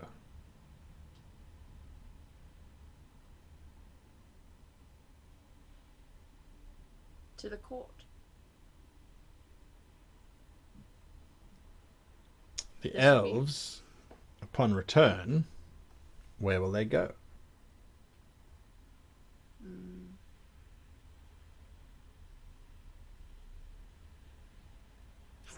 I have no idea. Alright. I will... So it didn't want to tell me, like, that we were okay to take it to the elves. The star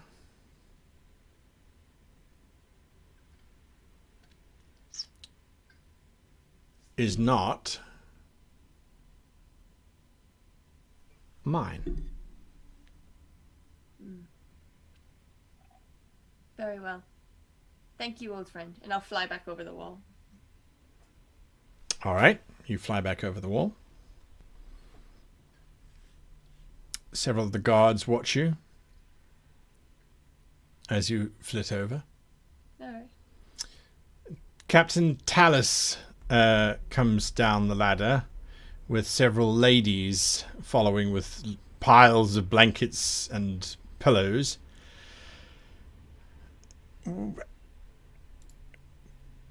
Which cell do you want to sleep in, sir?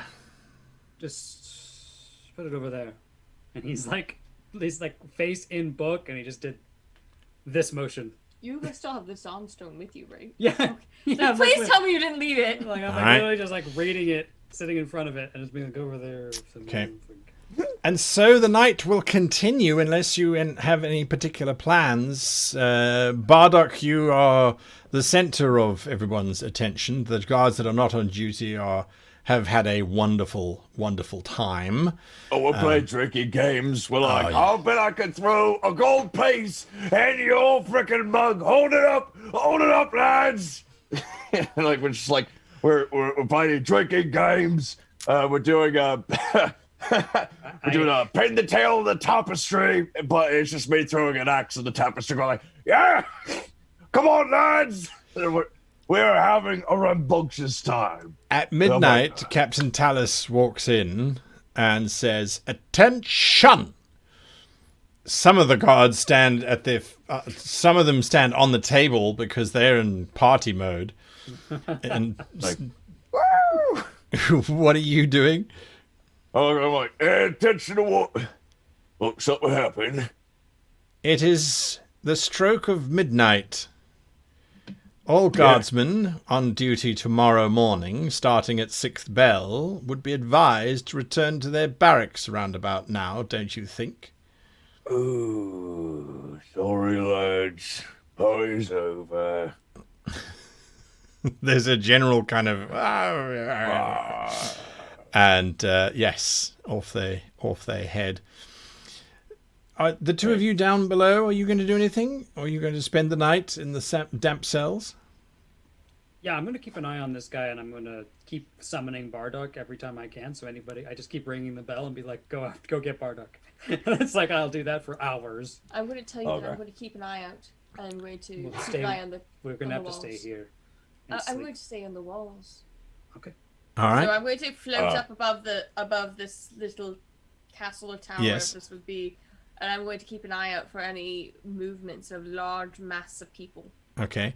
Will you sleep at any point? I'm not sure if sprites are like how elves, where they meditate or not. I'm not 100% sure. I didn't look up sleeping for sprites. I mean, sprites, like, they are fey. So it might be a shorter amount of time to sleep. Meditation, but I didn't find that Yeah. one. Either way. Now, I believe everybody is still 8 hours. The elves I just... will sleep during the daytime, so I'll stay up tonight, and if All nothing right. happens tonight, I will sleep in the day. All right. You sleep during the day. Okay. Are you... I do have a quick question, honestly. Yeah. But we'll get to your thing first. You go ahead. All right. Gala, are you going to sleep? Yep. I slept in my book. My Apparently. face is in the book. I rolled poorly. Are you going to sleep, Bardock? Oh, I will. But I will answer one of those annoying, pesky calls. And before you fall asleep, I actually wait outside yourself for a bit. I'll be like, wait for it. Hey! What do you want? Just watch the thing. Watch the guy. He's... I don't... What? What's who? Why would you do that? What did you want me here for? Look, I know I've got a decent amount of intelligence, but, you know, you're the magic caster. Like what do you want me here for? You want me to knock him out again? Is that guy... is he awake? Tiger? Yeah. No. He seems to be shivering in his sleep. You should take shifts. You can watch him for 4 hours. I'll watch him for 4 hours, and we'll keep... I can watch him for some time as well. Oh. Not needed. Who I is say to the this? ghoul. The I ghoul saw you earlier, sighs. but what's your name? You're saying that to the ghoul? Yeah. I am Gaol. I got one question. You gonna eat him? If Yes. he dies... At least you have restraint. All right. Here's what I'm gonna do. I'll take a little bit of rope. I'm gonna tie his legs and hands and feet together. There. He is safely preoccupied, and you've got Mr. Nummy Chums over there. So I think it'll be fun. Good night. And I'm going upstairs. I'm chopping off. I'm gonna find my bed. I fall asleep in my book again. That's right. All Now, that's the left... thing is, Yes? I'll go ahead. Go for it. I just want to let you know, I do have a trollish ability. It's called Sentinel. Now, the problem is this is a keep, not exactly a camp, but when you're in an established camp, you cannot be surprised by enemies or strangers. Yes. If surprise is tested, you're partially surprised. So does that also matter? I mean, I believe, I don't know if that'd work if I'm asleep. I don't think it would, but it's all right. You're inside a castle. I'll have John wake me up at like, what you say? You think 6 hours will be enough, or do I need the full 8? It has to be 6 hours. Yes, 6 hours of sleep. All right, I'll be like, John, you're responsible. Can you wake me up in 6 hours, mate? Jan is currently wearing his boot as a hat and has drunk more alcohol now than he has his entire life. John, like not too hard, but I'll be like, John, listen, mate. I need. Oh, you're out of it. All right, hold on. Go on.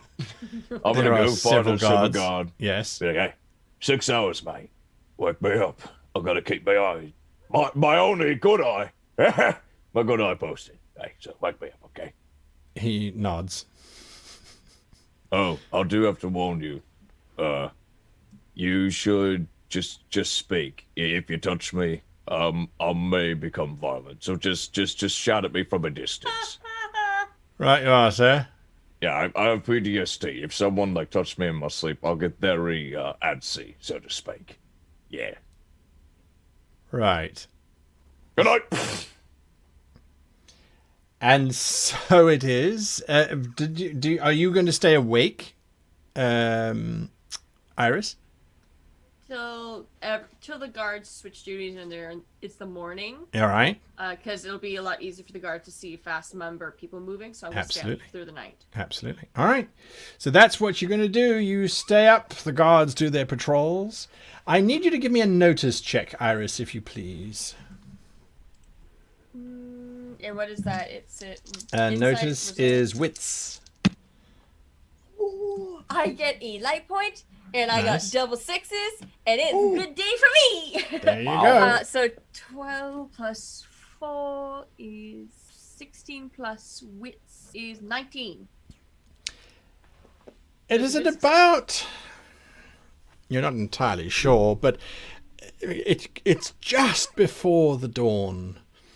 The night seems to be particularly dark when you hear from the east of the castle, it sounds like a tree crashing down into the forest. Some distance away, but it's just that it's absolutely quiet except for the flap and flame of the torches that are on the walls guttering as the wind blows. But aside from that, you hear this distant tree fall.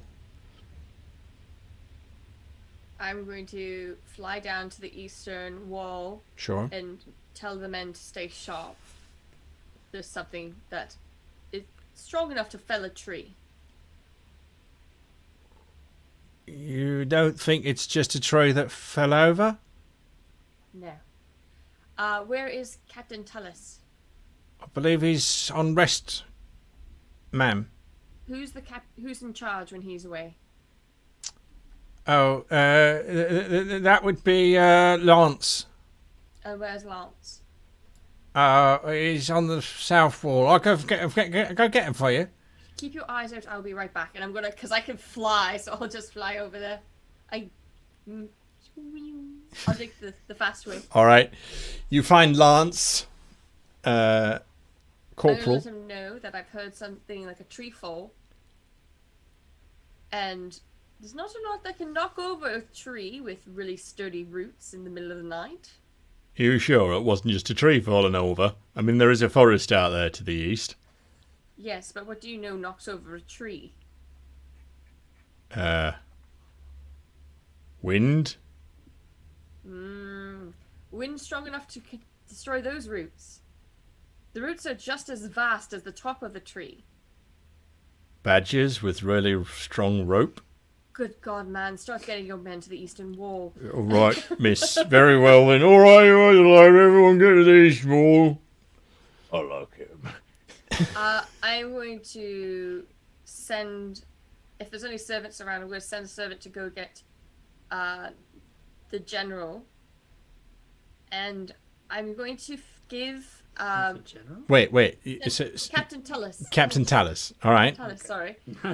I'm going to give Holly a runestone. So runestones are magical items. They Okay. will hold spells on them, but they do also act if I want to give her one to give her loyalty points. Okay. So I'll give her a runestone. I'm like, I need you to go scout for me. Find what made that tree fall. She clutches the runestone, looks at you, she nods. Good girl. And I'll send her on her way. She flits away. So with this, I think she has to make a check because she can get Yes, distracted. she can get lost. She Well, doesn't get distracted. lost. She gets distracted. Yes, with you're quite right. Specifically to pixies, they go, "Oh, that's nice," and then they get distracted for a Yes, little while. I'm finding the page now. Sprite. She's a sprite, right? I'm a sprite. Oh, She's a that's pixie. right. She's a pixie. So Sorry. I have sorry, it here. I have the list here. So I roll 2d6. That's if I roll right. 2, they get bored and wander off. If 3 or 4, they get almost hurt, but miraculously they escape, Yes. and you can re-roll. Yes. 5 to 9, they return with good information, but they might have been spotted. Yeah. 10 to 11, they return with good information, were not spotted, and 12, they return with if Good they found an information. enemy. Yeah. I can automatically surprise that enemy when they show up. All right. Come on, pixie. That is a 8. So 8. that means they return with good information, but they might have been spotted. Okay. Roll 2d6. If the result is equal to or less than the follower's craft, they were not spotted. That's you. Oh, I have to roll. Oh, I don't ever get to roll stuff. Oh. they rolled an 11. So, Is that equal to or less than the follower's craft? No, my sprite's craft is 5. So it is not equal to, it is not less than, so Yeah. they were spotted. Yeah. Yep. All right. But at least she'll return with good information. That's true. That's true. All right. It takes about an hour. And so the sun is now starting to rise, And Captain Talus has brought himself up onto the wall and is standing next to you. You heard a tree fall over in the forest. Isn't there a saying or something about if a tree falls over and no one hears it, has it really fallen over? Yes, but I heard it, so it means it really fell over. Right, yes. And I assume we can dismiss Corporal Lance's interpretation of interior design badges trying to move something. Trees have grand roots that reach just as far as their branches do. So a mere wind would not knock it over. The base is a lot larger than it would seem. Right. Well, here's hoping then. There is the flitting of your pixie. She returns and she hovers next to your ear and whispers what she has seen. And the way she's describing it, I have seen a great many things of terror and power and destruction. There are dozens of very heavily armed warriors. They are the same as the ones we fought on the marsh. Many, many, many more of them too. Some are older, not many, much younger. But there is a terrible beast that travels with them. It is huge. It is colossal. It smells like cows, but it isn't. It's much, much bigger, with great horns, and it has 4 iron eyes. I do not know what this thing is, but it seems to be under their control. Also, I have heard that one of them, the one at the front, he was spoken to as Tiger Crow. I'm going to look to Captain Tullis and I'm like, did you hear that? I got some of it. Great. Tiger's on the way with an army and a giant, massive cow. You Probably sure a we can trust this information? Probably a fey creature. There's a lot of them. Yes, we can. Very Honey's well. good on her word. She doesn't lie. She likes to play pranks, but she won't do that. Not to me. I shall send a message to the general. Hopefully I the think we Lord... should bolster the walls. I beg your pardon? Get all the men to the walls. We're under attack. Yes, quite. Absolutely. And I will send word to his lordship. Perhaps the army might return in time. On the third day, look to the west, right? He But that's okay. Whatever. he flies down the stairs. He's barking orders. You see one of the guards comes running up. Talus writes a brief note, gives it to the guard. The guard climbs onto a horse and canters out the main gates. There's a general hubbub. There is a voice that calls out, begging your pardon, your trollship, sir. You should be waking up right about now. If we throw water on it, do you think it's going to melt? Well, I haven't got a clue about trolls. I don't want to throw water on it. You throw water on it, Sam. Don't look at me, Draco. I'm not going to throw any water on it. I'm not bloody Martin. Did you see what he did with that barrel last night? All right, good. Stop your colour mop mixes. What's going on? We're under attack, sir. Oh, that sounds like a beauty. Oh, we're under attack. We gotta go. I gotta find John. I gotta get him going. Someone get him some coffee. Get me some coffee. We gotta. I'll need a coffee before I get on with my day. Maybe it's burning. I think that's what melts trolls, says one of them as they depart, running to go and try and find whatever it is they can find. I can't believe they want to talk about what could possibly destroy me just right in front of me. That doesn't seem sensible. But, they're good lads. Yeah. I'm Gala, like the mother. I kind of love this. Gala, you are woken. It feels as if there are 4 very damp or moist slugs slowly trailing across your cheek and then gently caressing your ear, running the length of the tip. Is he licking you? He's licking you. I'm like, yeah, Iris, that's really nice. Whoa! The castle is under attack, sir. I thought it best to wake you slowly. Never touch me again, otherwise you'll be pudding. Ah, of course, he says as he bows. I look to the prisoner. Has he moved? There was some shuddering late in the night, but now he is still. He's not yet dead. I haven't had the opportunity to test much more. Shall I return the Dawnstone to its original housing? No. It is safe there. No one knows. No, I'd like to keep hold of it. Likely, if this is an elven rebellion by its very nature, this is what they're looking for. They are returning for their artifact. Perhaps negotiations. I say as I kind of pick up. No, you cannot give it to them. It can't leave this place. It must stay here with me. I mean, with the castle. It's his precious. Yeah, I'm getting that. I'm getting the precious vibe. So I look at him and I'm going to attempt an intimidate. I already rolled it. I'm not very good at this. Sure. I'm literally 90 pounds. Oh, that's elf. why it wanted me. Yes, that is exactly why I wanted you. It will be You're a learning, resolve. You're learning. A resolve check. Okay, I rolled a 11. All right, so I have to beat 11 with his resolve. And his resolve, it's actually pretty good. Yeah, he gets 14, I'm afraid.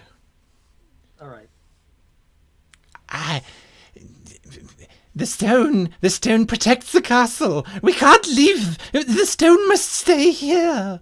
I'm Please. not going to give the stone willingly, but if your castle is about to burn down, They won't find it. My chamber is in the dark, and if any should venture down, they would find it very difficult to find the stone in my sanctuary.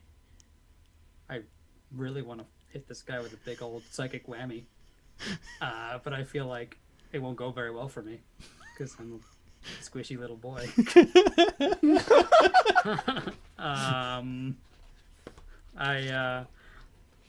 I put it down. Where's my squishy boy? And I say, well, I'll wait here with it then. You and I will guard it. Who will entreat the elves outside? Well, I'm sure my troll friend will understand. He's very good at talking. Bardock is good at making people... He starts to laugh as the starts to give way to laughter. But he's going to wait and try to, summon Bardock some more. Page Bardock. All right.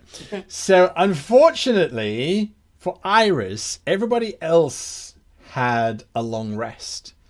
So, both Bardock and Gala, you both get back all lost life and spell points that were spent. You don't recover wounds, but you didn't take any wounds. No. But that's what you get back. Yes. All right. Yeah. I would say though, Kai, that you did manage to have a short rest because you were not particularly active. So I'm just floating. I actually if you want, already you had my can spells. you can I already had recover my spells 1d6. I already had it. When we had our short rest on the way here, I filled Okay. up all my damage. The only thing I don't have is armor, so Okay, perfect. There you go. That's all right. I'm good. That's all right. Gucci. Bardock, where are you heading?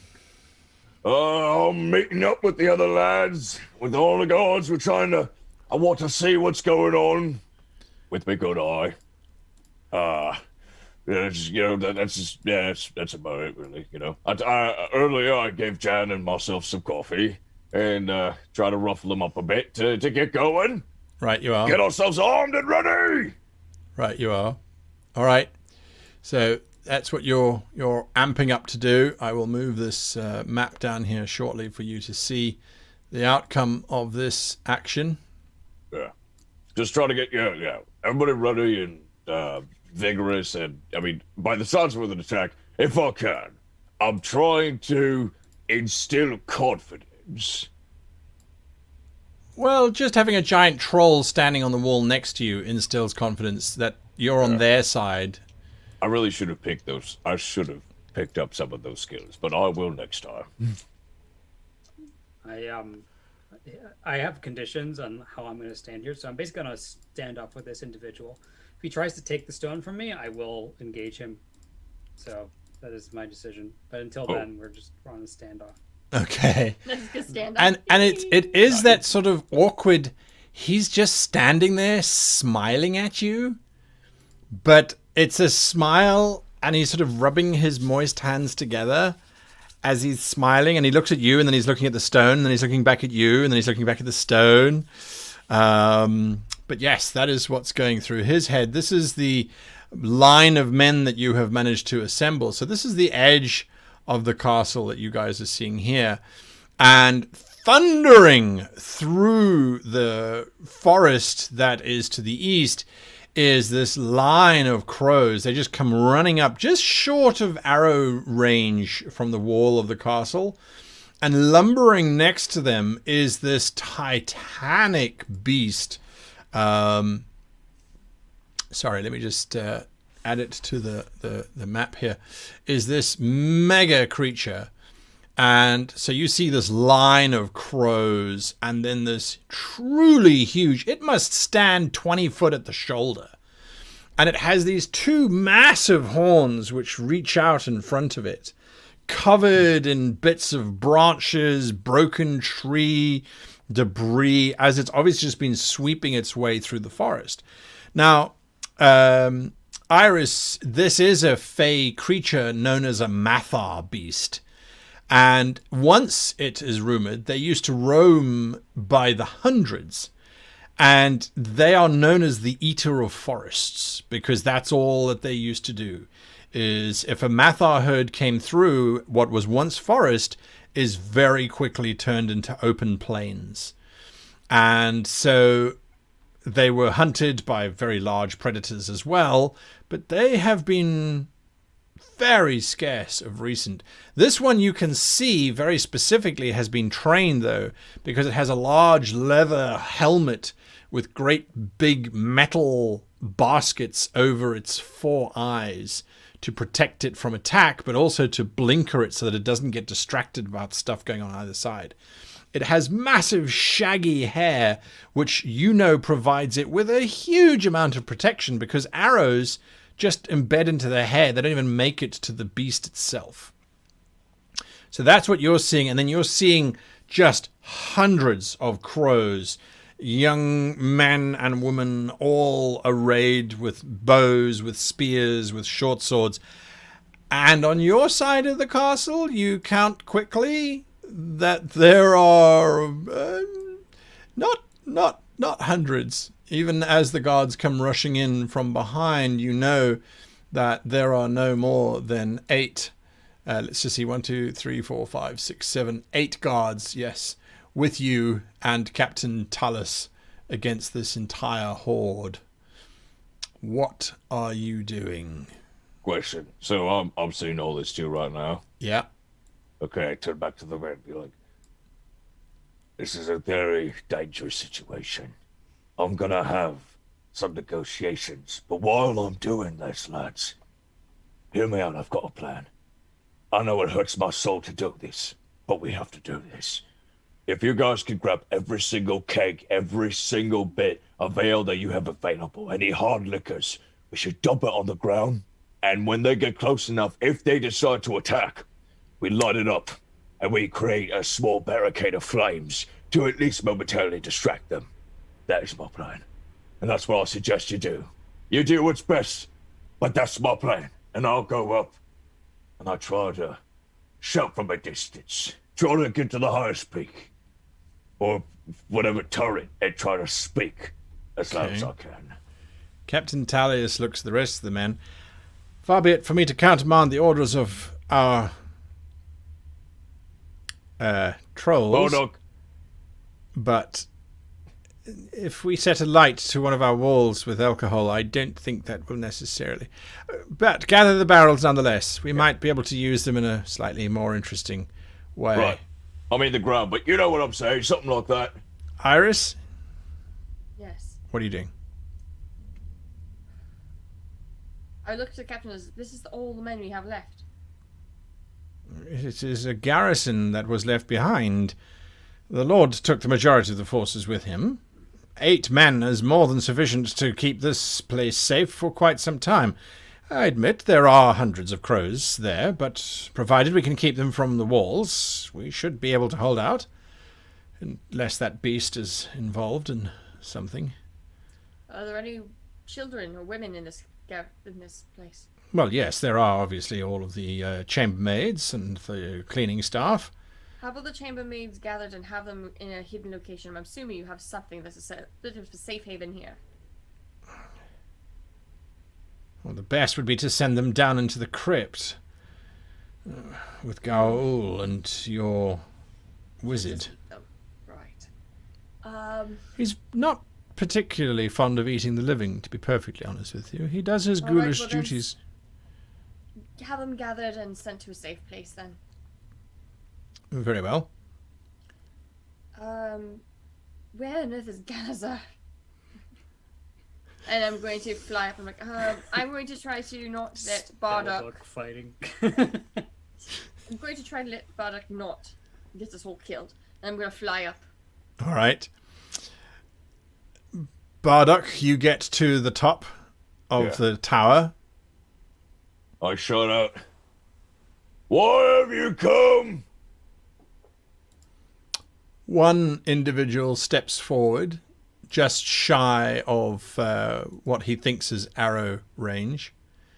He shouts out, "I am Jenkethi. I am the one who would speak for these people." Aye? And I speak for them. He Mostly. doesn't speak for us. Totally do. I'm here for you. Why are you here then, eh? You have stolen something of our people, and we wish for it to be returned to us. Are What you is speaking it? of what was placed here for Yeah. safekeeping by your people? You mean plundered by the humans who built that fort? Found by the humans of this fort. Return it to us, and you can go about your business. Refuse it, and we will destroy you. I would like to ask the question that was asked of me, where would the elves go? Yeah. What? That is our business. You can clearly see I'm one of the Fae. I consider you brethren. I would like to know what are your plans once you have it. If you are truly one of our kin, then you will open the gates to that fortress and allow us within. Then we will tell you, sister, of our plans.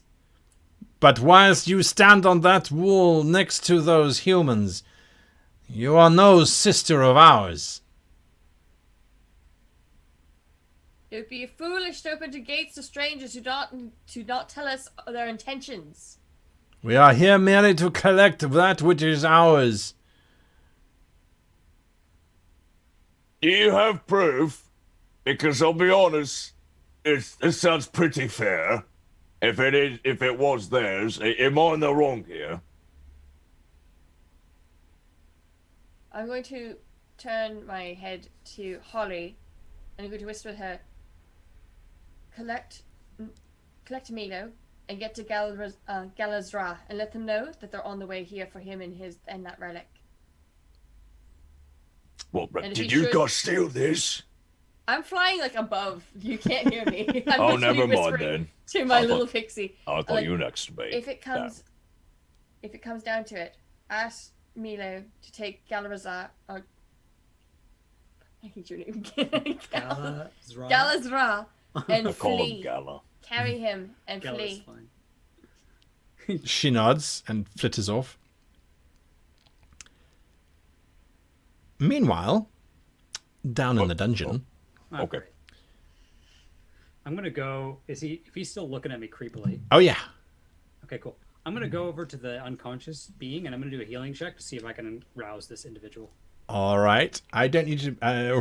what would I use for this one? I need you to make a physical defense check for me, please. Cool. So it's either agility or brawn. I have to tell you, guy, I'm really good at this. I'm. Just get ready. For Oh, yeah. Big numnies. Just num-nums. Big something. 10. 10. Okay, fantastic. So as you open the door to the cell to go in, the prone figure of Tygar, he suddenly just starts to spray out of every pore in his body this very, very hot liquid, which just splashes all over you. You got lots of life points, right? I did. Oh. I also have armor. Oh, excellent. Okay, brilliant. You take 14 points of damage. You know what? Yeah? This is the second time that I've been reduced to 1 hit point. All right, well, that's brilliant. So you're still alive. So Yeah, that's... so I like get. Do I get flung back, or I'm just like? Well, you just get coated in this acidic blood, which starts to burn through the bars of the cell and splash against the wall. And the figure then starts to rise while still seeping this acidic liquid from its skin. Cool. I'm gonna cast barrier. Right. So we're going to go into combat because that's what's happening down there. Okay. So I'll come back to you. I will come back to you, Gala. Back upstairs, Bardock. Can you give us an hour to think on it? A time of peace. So that way we can retrieve whatever this item is and fully discuss it. Because I'll be frank with you, I don't know about your history or theirs. And that way we can come to a better decision. Look, I'm all about fight. Look at me. I'm a big troll. I like to fight. But I don't like to kill or have, innocent blood spilt on the ground. On either side. And mind you, you've got a very intimidating size, so... If you could please give us that slight reprieve. No, make it 30 minutes, even shorter. Because you seem like a very busy people. I'll give you 45. He turns Done. and walks away. He seems to be, or it sounds like he's laughing as he's walking away. He's very reasonable, I think. Captain Talus shouts, Iris, your grace, I'll float down. Bardock. He calls the two of you together. What's all this, then? I'm slightly confused as to the approach that the enemy have taken. You realize that they're attacking from the east. This is a fortified wall, and the towers are quite heavily armed on this side of the castle. It is confusing as to why they did not attack from the main gate. That is It's a arguably the statement. weakest side of the castle. You're right. Was that the side of the oak? The oak is on the gate side, yes, which is a vulnerability. It has weakened the wall in several places. Any casual observer of siegecraft would notice this straight away. But they might I'm not also the want to smartest not want to man. damage it. Yeah. That was it. Yep. You think they do not wish to damage the fort? Damage the tree, possibly. True. We are severely outnumbered. They know it. This is probably intimidation tactics that we were just going to have to hand it over. Right. I believe this is very much a statement. But you need to clear this up right now. Did you steal anything that belonged to them? We have the artifact. What is it then? I'll look at the captain to explain. I am afraid I don't know very much. It is the Dawnstone, which apparently was an elvish artifact from quite some time ago, but it was found when the castle was built. But if it's still an heirloom to them, it sounds very important, and it could be something that they desperately need. But Think the of it problem- this way, LeMay. they have a huge armament out there to take it by force if they need to. Think of the importance behind it. This isn't just a trinket, apparently, that they would use for fun or for glory. This is for importance. Actually, on that point, it can be used for evil, Bardock. And That besides, does change things. we simply can't hand it over. Whether the Lord gave you power over the castle or not, he certainly didn't give you the right to give away his property. The artifact belongs to Lord Barden. The artifact belonged to the elves, but they left. They placed this here as safekeeping. He merely found it. It If is the a Lord material. If the Lord dropped his purse on the sidewalk and a beggar snatched it up, is it the Lord's or is it the beggar? To continue your analogy, if the beggar had hired individuals with the express purpose of keeping all of the beggar's items protected, where they came from is immaterial to those that they hired. We are in the employ of his lordship, and until his lordship instructs us otherwise, we will not hand over his property to anyone. It is our duty to protect the lordship's properties, which would include defending against this rabble of whoever they might be. So this is a matter of employment then with payment. It's a matter How of much honor. did he pay you? We have given our word to protect our lord's property.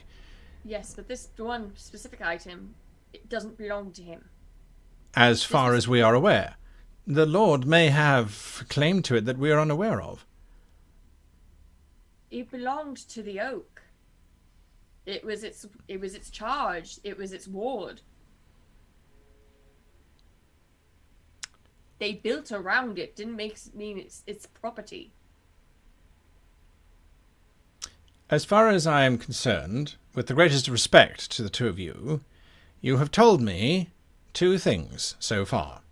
One, the individual that allowed you to get into this castle and win the Lord's trust is not the actual individual that we suspected him to be, and now it appears as if you are siding on behalf of an army that is threatening violence to reclaim some property which they may or may not have rights over. I'm afraid I have to say from my position, it seems to me that you are simply an alternative means of acquiring whatever it is that army is after.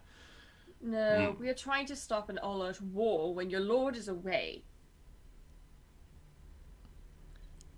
And I don't know if he'll be back within 45 minutes. How many minutes. guards your charge and 100 and giant...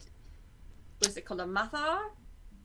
Both of you notice whilst you're talking to Captain Talis that suddenly there seems to be a very subtle vibration in the ground.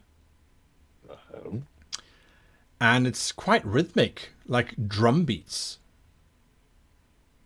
And then from behind you, someone shouts, "Oh my God! It's coming straight for us!" They should have waited. I'm going to grab Bardock and try to fly up. Give me a brawn check, if you please. I'm hoping to get him off the wall at least. If it don't work, I'll just tack you off to the side. 7 plus my brawn, which is 1, so 8. Yeah. Yep. I'm thinking instead of you lifting me up, like you try to do this, and I literally turn around and go, "Let's go!" And I jump out of the way. All right. As you Everyone guys are start! leaping out of the way, you can see that Mathar is just charging straight towards the walls at maximum speed. And so now we are properly into a combat round. The elves also are just charging up behind this beast in anticipation of what is about to happen. So initiative sits with you guys. No one is surprised. It is whomever wants to act first. Mostly, I'm surprised. Mostly. Emotionally, you're I was disappointed. Yeah. promised 45 minutes. I really wanted to like make some things. We could have had oat cakes. Could have had beer. Yeah. All right. Which of the three of you is acting? I'll go first. Alrighty. I'm being liquefied right now. I think that's where we left it. Yep. I will show you that map for what it's worth. Let's just zoom Blimey. in on that. You've got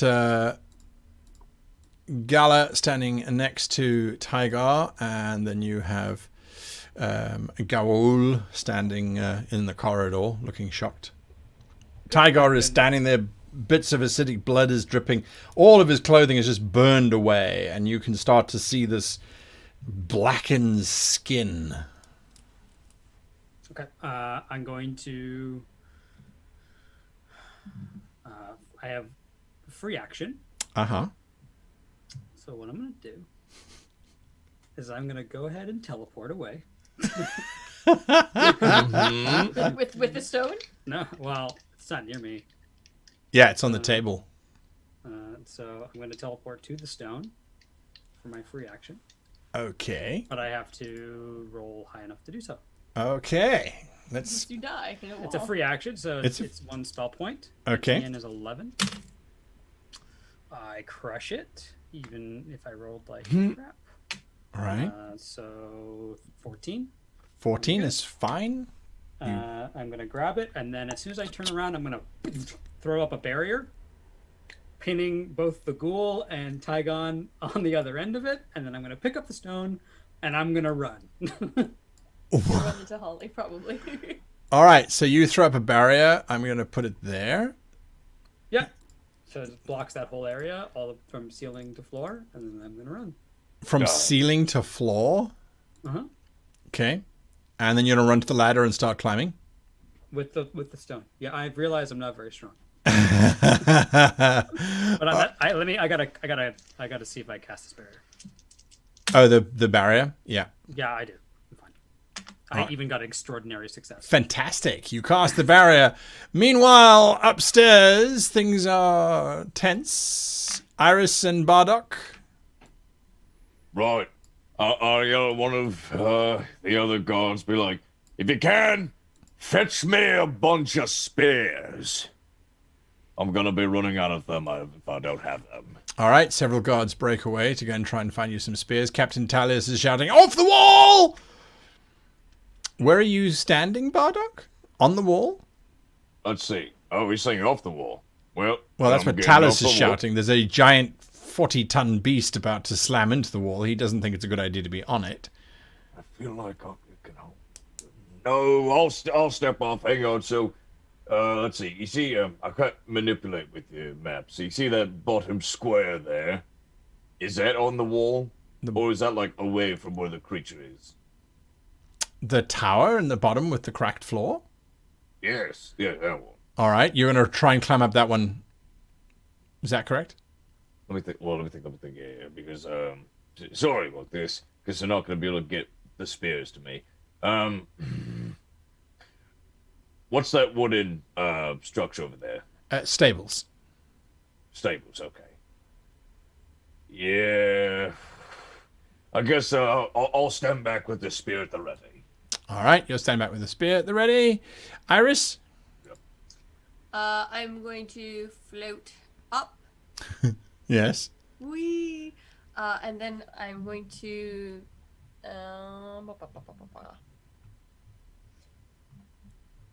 I was on my other character.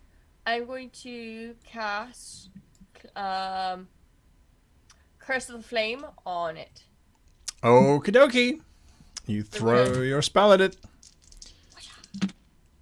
That is 6, 5, and a 1. So you get a point. I get a dark point. Yes. Dark point. Dark fate.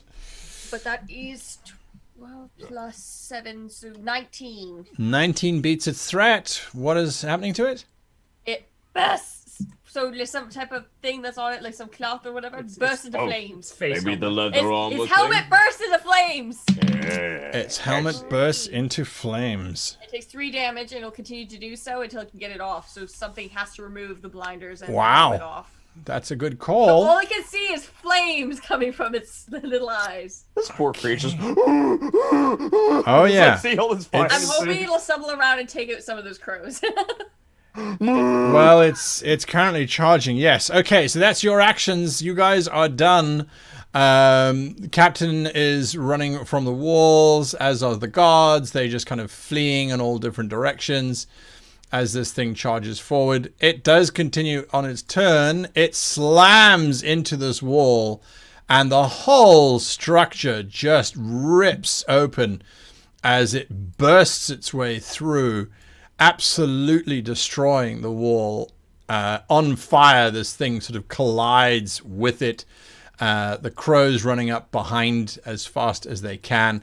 There are some archers on the fort's walls which start firing down.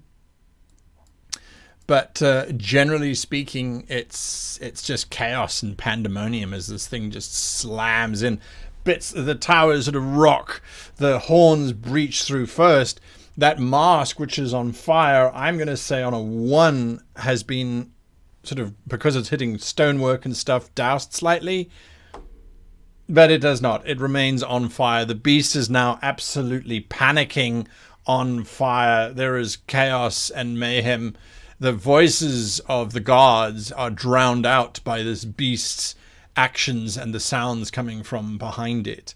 So if it doesn't take off its helmet, it will continue to take damage. That's right. Yeah. It doesn't have a choice. It does not have a choice. But that'll be on your turn. Okay. It'll be on your turn that it takes the damage, yeah. And it is now collectively your guys' turn. I'm running. You are running. That's right. From behind you, you hear someone shout, "No! No, it can't take it! Stop! Stop now! Or I will... No! No, it can't take it, please!" I'm already running. I'm not listening. There's a barrier between me and it, and I'm hoping that's enough. How can it get through the barrier? You can attack it.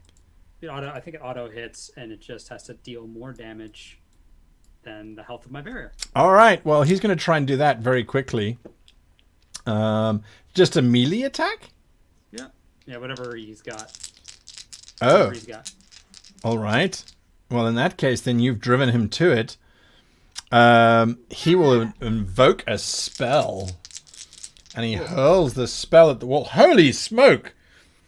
665. How's that for a roll? And it's 6 on the Kismet dice. So yes, I mean, like, that's a light point for us then, right? I mean, no, unfortunately, that's not how it works. I'm not even sure if this is how this works, right? I don't know who has to roll for the barrier, but at this point in time, I think it's pretty cool. Destroy it. The barrier takes 14 points of damage. It's still up. No! I hate you! As he's just starting to scrabble at this barrier. I would love it if he looks at it like he's just like, it's never coming down. He quits. It's just one Quits. He's quit. like, I'm done. That's it. It's over. As you're climbing through the trapdoor, however, you hear his cry suddenly change, and it's like, "No, no, get away from me! It burns!" And then silence. Totally does. Yep, absolutely. I'm gonna use my action to heal myself. Heal! Oh, you're gonna try and heal anyway. All right. What is that? It's a D6. Hey! 6. All right, 6 back. That's you done. Right. No, I have a free action. Oh yeah. I'm gonna, as soon as I get, how many free actions can I take? Can I take 1 or One. 2 or One okay, free then action. my free action, I suppose, was just fleeing. That's it. All right. You might run into Holly, because Holly might Yes, find she you. is. Well, Holly couldn't find him because she couldn't open the trapdoor. Oh. She's floating outside the trapdoor. Iris or Bardock? Magic to go first. Very well. I will cast... That's my sheet. Oh, right. I keep forgetting you're a You're page. like- You're like, where's my magic? Wow, I'm really good at I magic. don't understand. So it'll take damage. Yeah. It takes 3 damage. Okay. And then I will cast upon myself Cloak of Shadows. Ah, nice. Okay. That's double ones. No. Plus 3 is 5. Plus 7 though is Why 12. You have +7 for your resolve? Yeah, I have plus 7 on my resolve. Really? Yeah, because I have resolve plus 5, Well- and then we get the 2. The focus for what? Oh, for spellcasting. Yes, nature. for spellcasting No, you're nature. good, yeah. It's 2. So There you go. I Just get it. barely get it. I get a great success. Great success. There Yeah. we go. So all this darkness, almost like night has fallen, immediately shrouds me. Nice. It makes any damage I would take as if someone tries to shoot me or attack me, is going to be halved until my next turn. Fantastic. And then Fantastic. I'm going to fly to find Galazra. All right. 1, 2. What's your speed? My speed, I think, is 12. Yep, speed of 12. All right. That gets you almost there. Whee! Gets you almost to that tower. That's where Galazar is going to be coming up. Okay. So that's what you're doing. Bardock. The men are not sure what to do. There is this giant beast that's frothing and thrashing around. Its horns are just knocking masonry left and right like a trebuchet. His face is on fire. Yes. They got the hill out earlier, so we could try this. Be like, any lads on the walls, dump the hill on the beast and light it aflame. The rest of you, we have to defend this place. They made their choice, lads. They're gonna have to keep to it. Now bring my spear out and my shield, and I'm gonna try if I can to cut at the legs. Be like, we gotta turn this thing around, back at the army. All right. Make your attack. Please don't fail. Try to inspire hope and try to make them burn the creature and turn it around the same All time. right. This is all possible. I'm spending a dark fate point. I won't tell you why. That's gonna be me. Okay. Hold on. So for this minute, it is gonna be 12 is gonna be let's see. 15? Uh-oh. I want to re-roll the dice. I'll use fate point to make it a little bit higher. If I can. I don't think you can with the face that guy's making. No, can I not? You can, I just statistically. don't think it'll work. Let me see. Hang on, look at what it takes. God. I don't think you're going to succeed. I'm gonna try. I'm gonna re-roll the 3. Here we go. Come on. That's better. It's a 5. So your total is... So it's 6, and that's 12, 17, 18, 19. Oh? What was it supposed to be? Like 20. 26? 20. As you're going in, you're stabbing at this hairy leg, and you realize that the hair is so thick and so matted that it's like trying to stab fishing nets, and you're just getting deflected this way and that. And then as you're doing that, its head just comes screaming sideways. Oh, that can't be good. A horn that is 6.5 foot in length and about a foot wide at its base just comes straight towards you. I am gonna roll the. Well, you have to make a defense check now. Yep, I'm gonna Take put on that my right on the shield. shield. Yeah, I don't know if I'm gonna keep it. Yeah, this must be bad. Paper mache. I was 1 away. One away. It was so close. What did I need? All 6s? Well, you needed to roll a 6. You got a 5. That's why Yeah, statistically you could do it. But On fence. Oh, hold on. Okay, that's not bad. So okay. So I'm sorry. I'm trying to get used to this. So defense, it's just plus brawn, right? brawn. Okay. So I literally rolled first off fate point to me because I rolled a Nice. 6. Oh, and I could. So that's the question. Like, do I regenerate when I get When you roll hit a 6. afterwards? Right. Okay. I mean, so like after the damage, I'll probably take whatever. It's fine. So I got Immediately regenerate 1d6. Nope, well then no, because I'm at full health. So I got 12, 6, so 17. Yeah. Oh, it just say I've got 2 6s. So All right. Unfortunately, that still doesn't beat that number because that threat hasn't changed. It's still 20. Oh, damn. So, yes, you try. You definitely try. And then it does its damage, which is not terrible. Okay. It's not terrible damage. It is 13 damage. Yeah, I gotta put up the shield for that. You're like, ah! That is quite a bit. That is a huge amount of damage, yes. Yeah, so come on, shield, stay with me. That's a 3. I'm not surprised. This massive thing comes in. You raise your shield. It bounces off the boss of the shield, but completely inverts it like an umbrella in the wind, shattering the wooden frame. It definitely is going to push you back with its sheer strength against a wall, knocking you to your knees. But it doesn't know where you are because it's just got flame and fire everywhere. And it's absolute chaos. The crows cannot get in, though, because the beast has not moved. It remains in the gap that it has made. You have forestalled their immediate ingress because of your actions. The guards are slowly starting to climb up the walls and trying to pour alcohol on this thing, but none of them want to get anywhere near it whatsoever. That is everybody's actions. The enemy now gets to act. They are starting to get to the walls. They're trying to climb up those walls. They're trying to squeeze around the edges. They're not entirely sure what's going on. And down below, there is something else happening. Mm-hmm. And it's your little barrier. Whoop. It's gone. It's gone? Oh, well, it's gone now. I can't see it. Oh. So he took the hit. Oh, no. Oh, my God. Okay. Well, that's an interesting one then. Because this thing then happens. Yeah, I was hoping it had to deal with the ghoul for one more turn. Yeah. He still had to fight the ghoul, right? So he used his action on the ghoul, right? Right? Yeah, sure. Right? Let's go with that one. Okay, so that's what's happening down below. We are up here, and back to the three of you.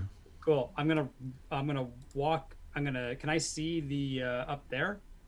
Up there? Where? The watchtower next to where the Mathar is when I step outside. Oh yeah. Oh, you're gonna step outside? Sure. That's 1, 2, 3. Yeah. Cool. So I'm gonna teleport up there. Okie dokes. Zorp. I still make it. And I get a great success, even with 2 1s. That's what you need, otherwise you're going to take damage. Cool. I'm up there. Uh-huh. And so I place the stone down. I look over. I see they're all fighting. I'm going to try to... I don't know who's their leader, but I'm going to try to identify him. Okay, give me a notice check. That's wits. Oh, yeah. Ooh, nice. Success. No great success. I got All right. 10, 15 plus 6. No, that's right. 21. You can see that there is one guy. He's kind of holding back, and he seems to be ordering his men, scale that wall. Take that wall instead. You climb up there. Don't wait for the beast. I'm going to break him and do a psychic as an action. I'm going to look at him, and I'm going to take his little grape of a mind and... Just don't roll ones. Don't roll ones. I didn't. Okay. Crushed it. Holy smokes. Yeah, I just doesn't matter because I didn't roll any doubles, so I'm going to take some damage back. Yep. But he suffered, like I hit him. So it's a psychic? Sure. All right, sure. Yeah, it's so, like 22 yes. to hit. And you're getting that -1 to your psychic penalties. Now I am, yeah. That's right. Okay, so he will deal damage to you. You'll deal damage to him. Deal damage, enemy does as above. All right, so he will deal a grand total of... It's half damage, so he'll deal 2 damage to you. That's fine. He takes 10. He takes 10? Yep. Holy 4 plus 6, my wits. 10 damage. You can see all... As he's standing there, he just staggers back. And his eyes are just filled with blood as this damage is just coursing through him. He seems very unhappy as he sort of is standing there attacked by that. So as soon as that happens, I'm gonna just drop down to the ground and like kind of hyperventilate because I'm like hiding below the wall. Iris? All right, so since he teleported away from me, you're like, come back! I'm going to get in range of that Malzamar thing. Do you damage? Oh yeah, I have to roll damage because it's still on fire. It's still on fire. 5. Gotta- 5 more damage. Nice. A bit more fire So- It's gonna soon. be burning forever. So you're going to try and get back to it? No. I'm gonna get behind one of the guards. I'm not gonna get close to Sure. it, but I just want to be able to see it. Yeah. And I'm going to cast lightning bolt on this giant thing. Throw your lightning bolt at it. Pew pew. Question: do you think the lightning bolt will Oh, possibly, triple if it's successful? fours! Extraordinary success. Triple That's pretty fours. great. I don't know what Pretty happens great. if I did. Extraordinary. Rolling. Of 8, 6 causes target withstand. No, I Dungeon wouldn't do it. Fall. That's I don't know exactly what it does if I do triple fours. It's an extraordinary success. Okay, what does that do? It means on a magic attack, an extraordinary success means that you deal damage. You can remove a strain if you were strained, which you're not. You can reduce the spell point cost by 1 if you so choose. Or the GM gets to increase the spell effect in some way. So it's the volume, the duration, something along those lines. As it's lightning bolt, it would just increase your damage.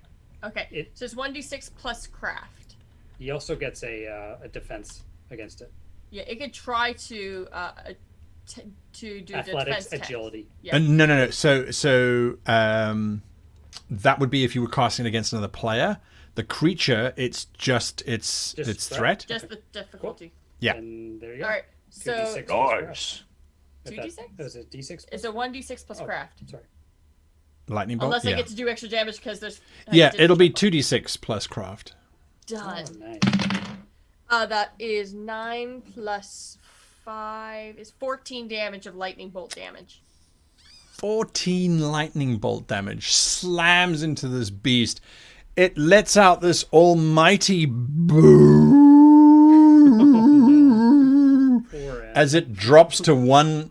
One of its legs just gives out as the bolt sort of arcs into it. But it is 14 damage. Yeah, I rolled a 5 and a 4 Yeah, and I have a plus 5 it to is. craft. It does not look happy. Its head is on fire. The flames are spread to its hair. It is just, and the stench is just awful, absolutely awful. Bardock, Right. Well, I can't do much here. So I'm gonna back it up a bit. Go to the barrel of spears that I Just- rush ordered. to interrupt, Yes. just remember technically, I spent a dark fate point to increase the creature's level by 1d6 last round. That is no Oh. longer applicable this round. Just so that you know, just from a mechanical perspective, before you make your choice. Right. Okay, that's fair. So, I'll say I noticed a little bit of darkness, kind of almost like reinforcing this beast. But I'm gonna, you know what? I'll look for a weakness. I'm gonna yell back to that bitch, stay strong, lads. Come, lend me a hand. Look, you see, it's on one knee. We almost got him. And someone light the damn beast back on fire. It's still on fire! Make your attack. Well, all right. So, you get to have a dog fate. Oh, yes. But here's the good There's so news. many of these. I know it's like it's crazy, but I have 2 5s and a dog fate, so I feel like it's like you get a compensation. It's amazing. So that's gonna be 11. It's a 17. That is a success. Oh, thank God. Any doubles? Well, I mean, I have 2 5s. All right, so that is a great success. Fantastic. You Keep don't this get up, any Bardock. damage back. Thank God. That's Because the important thing. my poor shield, my Bessie, is already gone. So Yes. here I come. You can use it two-handed now. I can. Yeah, 'cause I you have like shield, that. Might as well. Because it wasn't great. So you're gonna take a whopping. Let's see, because plus abroad. I'm not very good at math here. So that's 7 points of damage. There is a bellow as you drive your spear deep into its chest, you think, and its other leg quivers and gives out, and so it falls onto your spear. You are absolutely coated in this warm blood from the beast, and its head thumps down next to you. And the flames which are burning all around, you can see its one eye of its four. Its eye fixes on you, and then it closes, and the whole thing sounds like a gigantic bellows from a blacksmith just hissing out its last. I place a hand on its snout and I'm like, you fought well, valiant creature. Well, near its You snout, see, 'cause its lads? snout's on fire.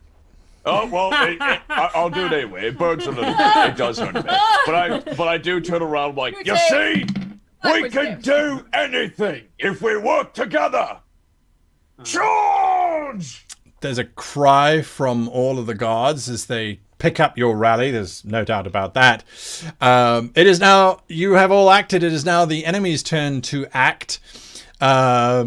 Jenkethy is the leader. He is running away. 1, 2, 3, 4, 5, 6, 7, 8. He has run, or is running away. He can't because he was engaged. My apologies. He has acted for the round. He only has one action. So he is done. The crows are trying to get in through that gap. The guards are leaping to engage with the crows. You see Captain Talius has charged past the gap and is fighting with several of the crows as well. Other guards have come around this side. So there is a general melee that is just going on. However, Iris, I want you to... you notice the door swinging open and this bloodied, naked, burnt creature just emerges from the doorway. Its head is low with bits of liquid still oozing from its skin.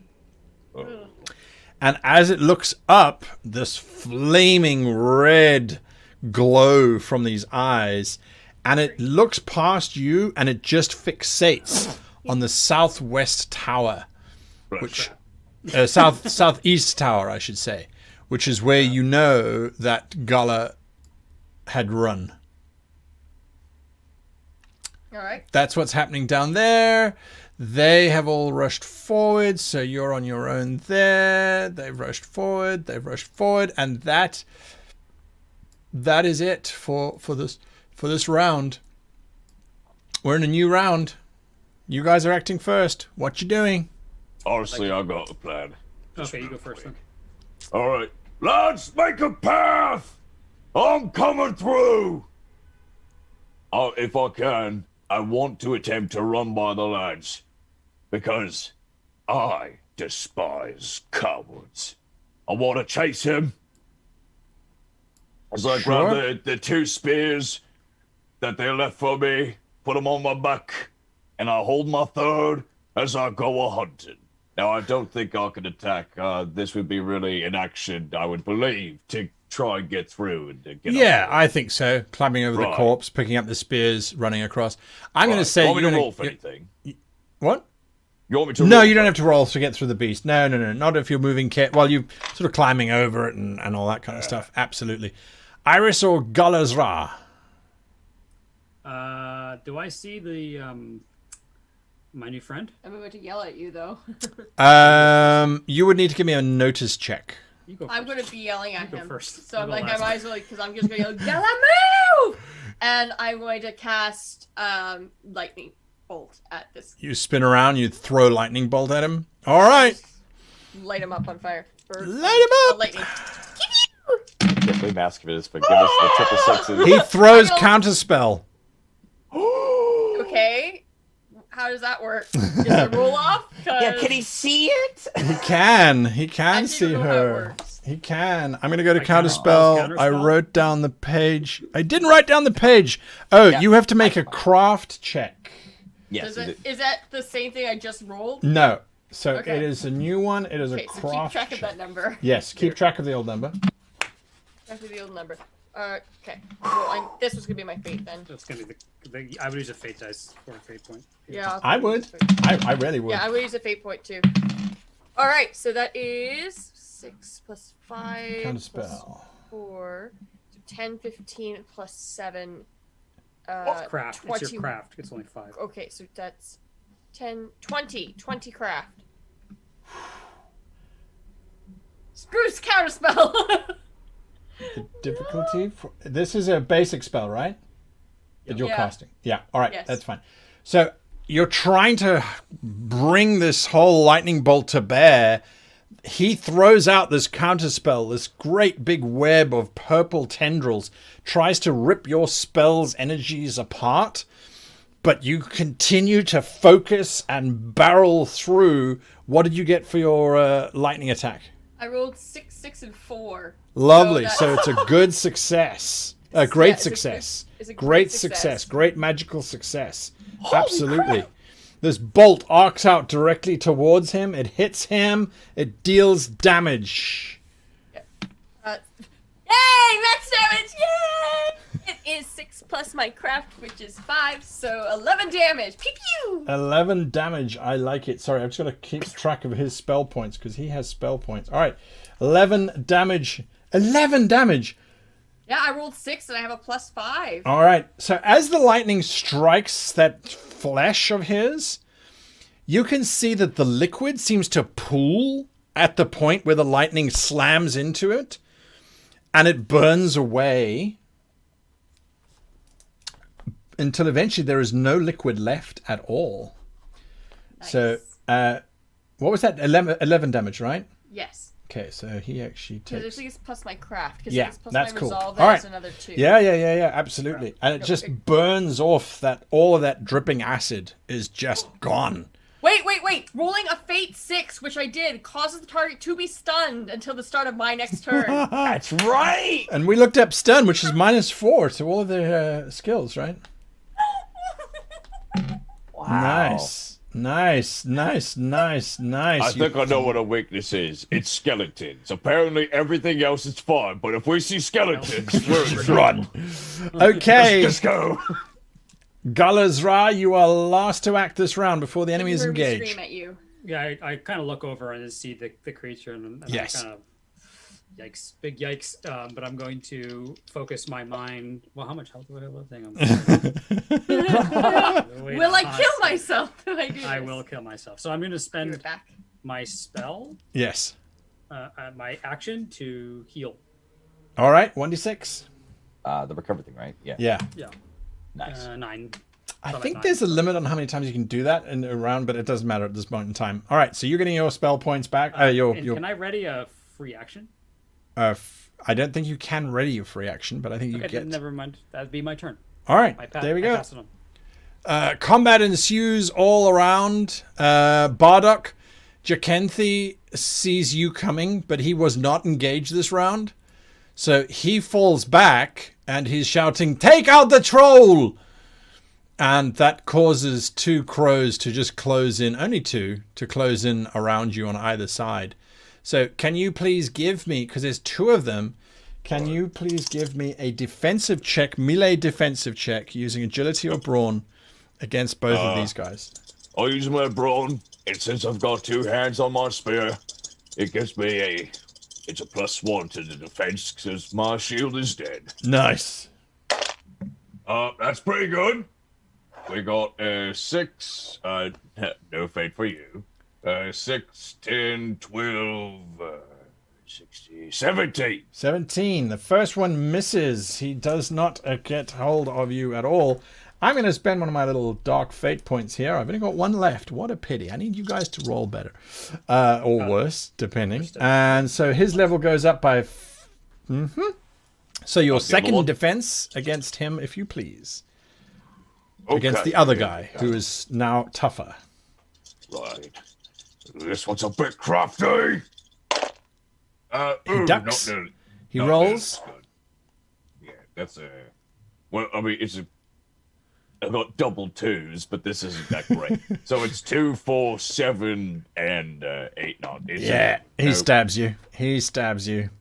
No. He ducks low, swings around your spear, and then you realize too late he's actually got 2 short swords, and he just cross slices across your shoulder. You take 8 points of damage. So I put an X on my armor because technically it's the first one. That is And right. it takes 8. 7 slashes. 7. Right. Yeah. Right. It's not looking too good for my armor. No, it's ripped. It's damaged. Your armor is sort of hanging, basically, by scraps.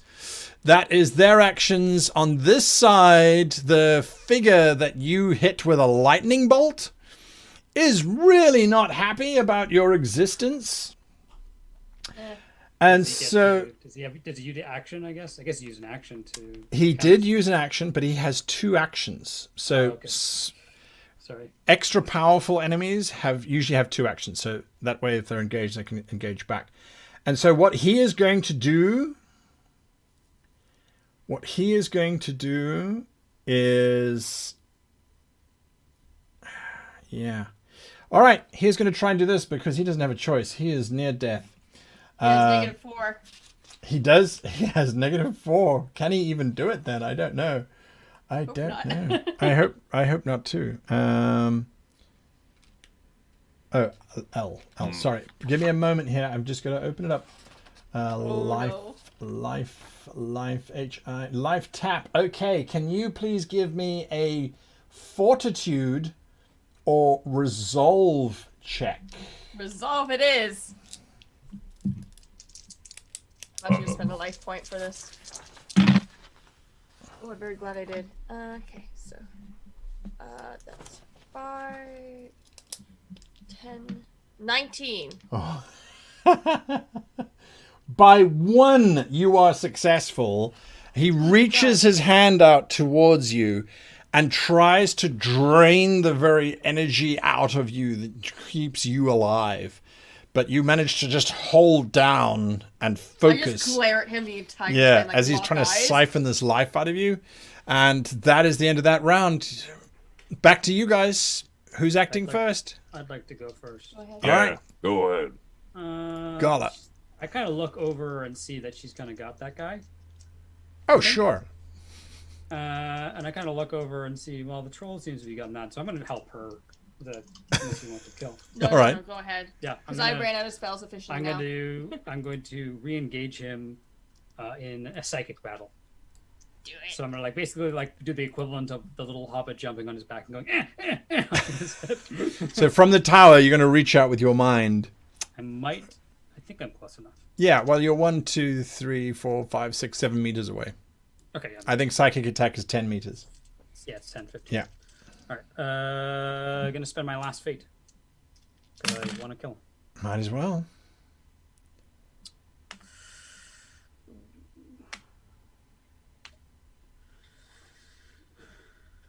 $18. 18. That beats his threat.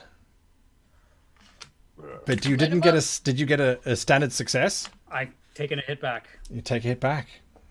He takes 11 damage though. He takes 11 damage.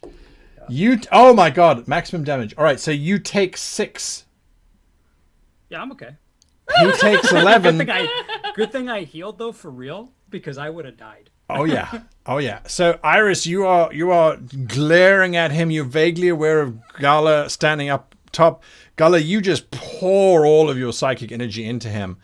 And there's a brief moment where you can see his mind is sort of turning to look up at you with hatred and malice. And then his entire head explodes and sprays out this sort of black jelly-like substance.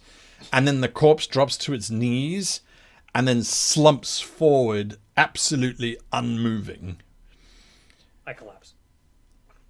I'm tapped. You're tapped out. Iris or Bardock? If you want to go ahead. I'm going to fly towards the tree. I have a question to ask it. This is big. All right, you're flying off towards the tree. You'll I'm get going to use my free action also to make sure I reach it. Like, I don't know how far away it is. Okay, yeah, you can get there. Okay, so I'm going to make my way to the tree. Yeah, you get to the tree. And do I have my actual action to speak to it? Speaking is free. Perfect. I'm going to put my hands on it and say, friend, the crows, were they the elves that left, or are they evil in nature? Should I return the Dawnstone to them? The elves are not as the elves that left. Very well. I will protect the artifact. And I will, next turn, fly back! All right, Bardock, you are the last to act in this round. I respect your courage, lads, but I'm dealing with a coward. I've got a speed of 13. Can I make it up to that little boy? Yeah, but you're running going away to be from a leaving man's fight? You're going to be leaving threatened area for 2 of them. Yeah. You're happy to take two. Oh, yeah. I've got a lot of speaking to do with this lad. So you're just going to run away from them. Okay. Yeah. You just run away from them. There is no roll because you're just running away from them. There's Yeah. a disengage action. There isn't. Well, that's what I'm saying. So you could disengage, but that is your action. If you want to run and attack Jenkethy, then you're just running and attacking. That's what I'm doing. Okay. So they will deal damage to you as you run away from them. Do I roll defense for it or no? No. That's what I'm saying. that's- You sure? I see. You sure you don't want to? Because you have an option. You can try and disengage from them, and then you would be able to move. But then that disengages your action, or you would just take the full damage that they deal for leaving their space. Disengage, though, if you get a great success, you may disengage, act, and or move. That's true. If you get a Oh. great success or better, you can disengage without harm and then take your action. Yeah, all right. I gotta do it anyway. The 2 swords is a little bit tricky. Yeah. So I'm gonna do it. I'll disengage. All right. What do I Give me roll an for it? athletics test. Ah, you got it. Yeah, so that's gonna be... Yeah, it's gonna be nice. Oh, yeah! I can't believe it!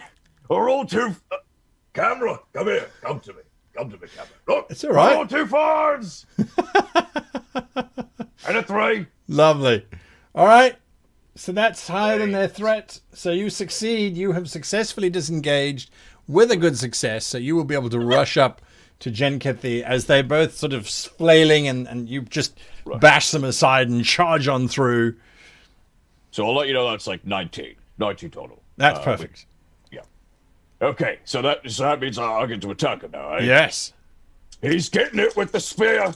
Right up the bum. Is you're being a cowardly man. Or elf. I think even your people would call this disgraceful. Hey. Right here, dude. I will Would you? I will show it to you again. And I'm kid you not. I've got 2 6s. But you get a dark fate. Look at that. Yes! One little dark fate. But look, 2 6s. Nice. That's 13 plus your 6. Yes, it's 7. No, That's 19. 19 is definitely a hit. Like, you ain't escaping your fate, mate. Do your damage. All right. Do it. Now, no, it's still just a 1d6 and it's +1s with 2 Yeah. hands. So here Yeah. it comes. That's, that's great. Right, so I rolled a 1. So that's 2. That's gonna be 6 total. 6 total. All right. He drops.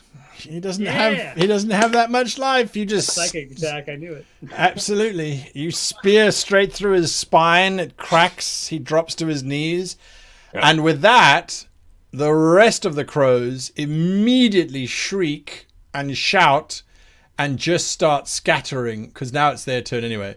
They just start running in all directions possible. There are some that are still engaged with the guards, and they throw their weapons down, just drop them down and surrender without question Yep. or recourse. And that is the Siege of Ghislaine successfully survived. Good job, guys. Yeah, by the skin of our teeth, I'll say. That's a lot of enemies. I was fine. I just had to heal like 5 more times. One shot. Oh, here we are. I'm officially Okay, out of so- spells. As we slowly pull over the keep of Ghislaine, we see the Lord and his army returning, having been warned by the scout that the captain sent before to return. There is no body or corpse of Gaul found down below, so whatever happened, we don't very much know. But certainly that demon of ichor and bile and acid, that corpse remained for a while before it turned into goo. But our three great heroes were lauded for their actions. The Lord himself deigned to actually comment on the battle prowess of the troll and the elf, and the sprite, how very uncharacteristic, but nonetheless well rewarded. Captain Talis definitely talks to his lordship on your amazing defense and insight and acumen, and he might not always enjoy your methods, but they certainly proved successful in the defense of the keep. And so there was a great cheering and very much a celebration that night. Oh, we're going to party. Oh, yes. Oh, yes, indeed. I'm going for a nap. I was up all night. Anything from you, Mitch? You wanted to say something? I do. As soon as the night falls, I'm leaving with the Dawnstone. And no one knew what became of the Dawnstone. I would have asked you to join you. For the mysterious mage and his sprite seemed to vanish in the night. I would talk to Bardock, but he'd be too busy drinking, and I'd be like, "This is his best life." He's living his best life. I made so many friends. And that's where we come to an end as they make away with the Dawnstone. Lovely. Thank you very much, everybody. We've got a few minutes, not many. We've gone over time, but we're going to spend a few minutes, if you don't mind, just going through. Let me just close that up. Big thank you to Dungeon Fog and its remote viewer for giving us all these wonderful maps. But amazing. There we are. So, Really fun. guys, we played for about an hour before we did the live show, and you guys had the rule books for a couple of weeks to sort of go through and that sort of thing. Let's talk character creation very, very, very quickly. So Kai, how did you find character creation? I enjoyed it. I think there were some parts where I was trying to flip through it, or I didn't realize, like, I would go through, like, I was trying to find followers in our section, but it's actually in the GM section, so I was like, I got a little lost there. But otherwise, they lay it out very easily. Like, for the stats for Pixie and Stag, they literally have everything there for you, and you just grab it, you copy paste it in.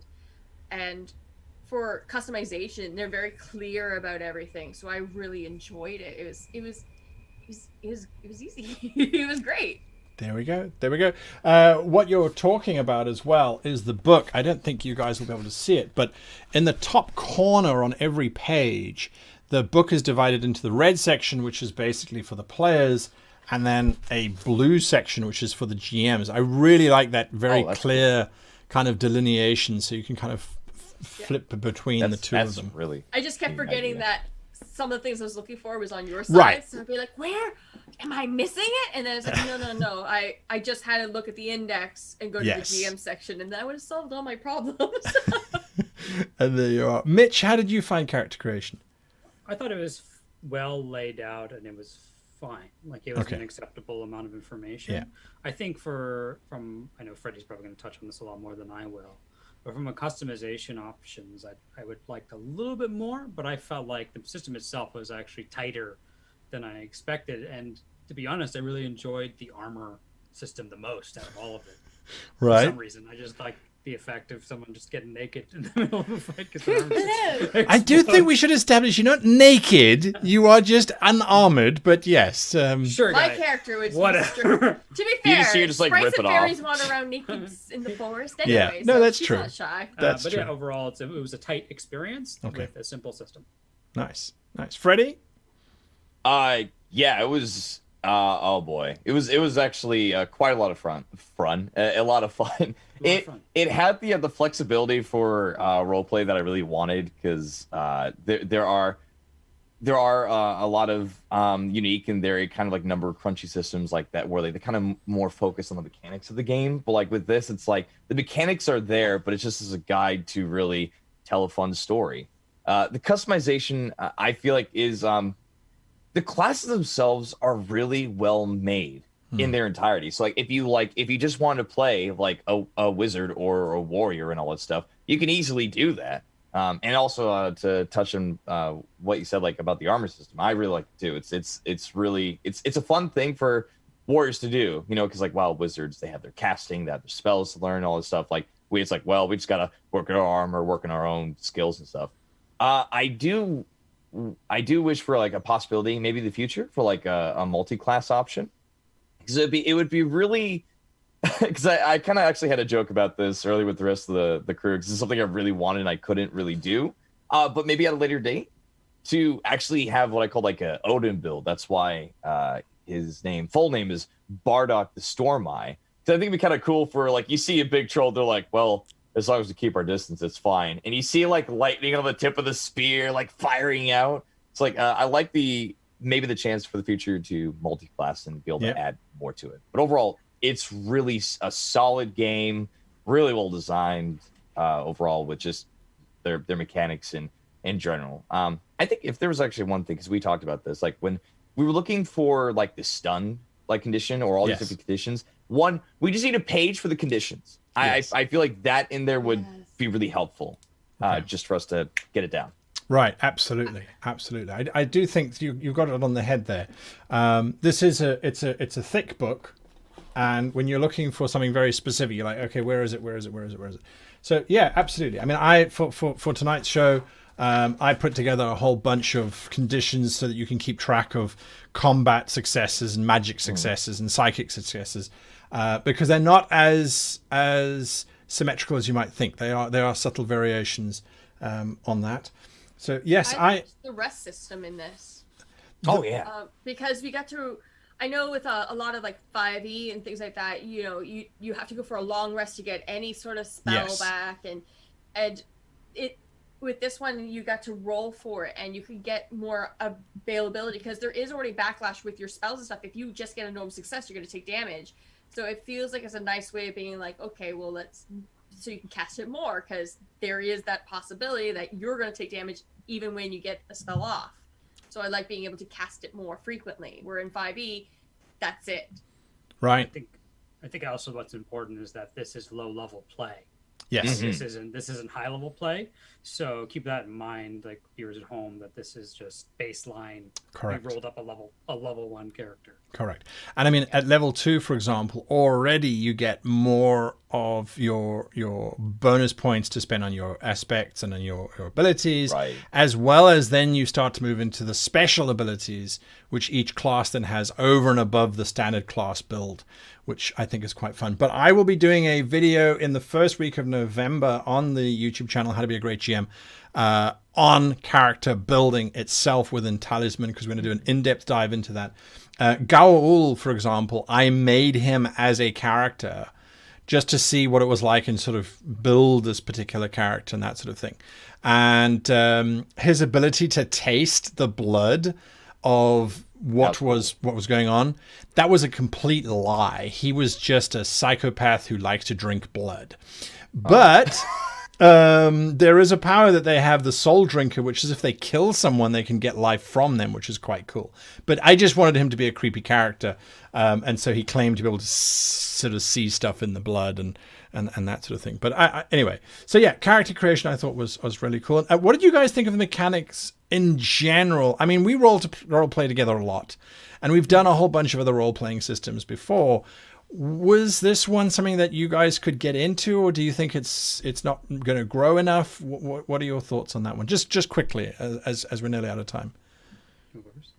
I think it's something I would actually enjoy playing again. Like, I know some of the other systems are a little harder, or you know, the rules are a lot more difficult. This one has a lot more flexibility. There's even parts of it where it just says like it's up to the GM's discretion, or the GM can change it. There's a flexibility to build the world as you like it. I personally liked a character that could actually fly, because normally in 5e or something, like it's like a huge high power level spell, and I like being able just to float places and up and down and around to go. And it was nice being able to have that without it being like a 5th level spell that you don't get till later in the game.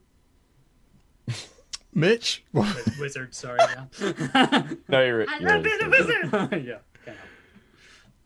Yeah, no, I think I would love to see wizard high level play. Okay. I am like the nerd wizard of when I usually play D&D and Pathfinder and all that stuff. So playing a wizard and playing that was fun. I felt like the psychic assault was very powerful. You could like really rig that to like smash people pretty hard. So maybe some soak, if possible, with that might be in order. I'm not sure. I know that it degrades over time and you can really hurt yourself doing it. So that could be a double-edged sword for sure. Right. But that'd be my initial thoughts. Yeah. Right now. Yeah. Okay. And Freddie? I honestly, oh boy, this is gonna be hard to say. Now screw, I'm gonna say it. I liked all the systems that we played. This one is honestly my favorite. I'm still like a big D&D guy because I love 5e so much because of all the customizations that you can have in it. But man, this could actually really work. You just need like those couple of little tweaks to be able to really have that full gameplay or character creation that you want. But man, like it's a simple but a really fun way to playing a game. Like doing the 3d6 instead of like switch between okay, what kind of damage dice do I have? Okay, I gotta switch from a d8 to the d10, and I gotta grab the d20 and then look up all these different things. Like having everything kind of like go down to like the d6s, and then just having your like add-ups. Like it's pretty simple, and it's also like it makes everything I feel like a lot smoother, really. So I thoroughly enjoy this now. I would love to get into a game of this, honestly, because I also love Bardock so much. I love like making him this like very friendly but very intimidating person. And we also got extremely lucky. Yes. It was crazy because like technically I did not lose a point of health. Everything I lost was like my armor and my shield, but I'm still at 19 hit points. It's kind of ridiculous like what we could have faced. Even though I was like there, like, oh, I gotta throw the shield, oh, I gotta throw the armor, but still, like, I would love to dive into this more. It's a lot of fun. I think there's a lot that we didn't get to read though, because I don't remember seeing something where like if you go down and you hit 0, I don't recall reading what happens at that point. Because I know with some games you can heal and bring them back and stuff. Yeah, so you start like the armor, you start taking wounds, which gives you negative penalties to all of your abilities, but you don't necessarily die. You do make death saves as well, so you roll a metal check to survive, but you start accruing wounds, and those don't come back after a long rest. You actively have to heal those with a medicine check or with magic or things along those lines. Yeah, I mean, I like the system. I really do like the system. One thing that I do find incredibly not frustrating, but challenging as a GM is that I don't really get to roll dice. Yeah. Not really, not in combat. And I'm like, I love seeing you guys kind of go, oh wow, I got this, I got that. I'm like, I don't get to get those moments. I just get to interpret, So it's an interesting one. It's asymmetrical play, which is as a GM, you're going, okay, this is something new for me. And I have played in some role-playing systems where it is asymmetrical like that.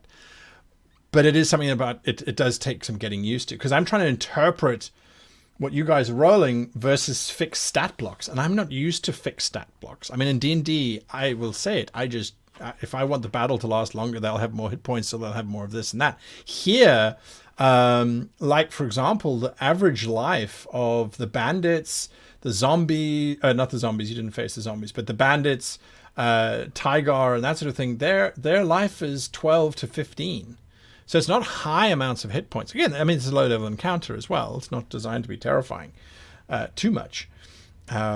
But yes, when that counterspell was so much fun, and you just beat it. It was an 18 base. So yeah. Anyway, I do have to say though, folks, as we do finish this up, that are any of you still active on YouTube or Twitch?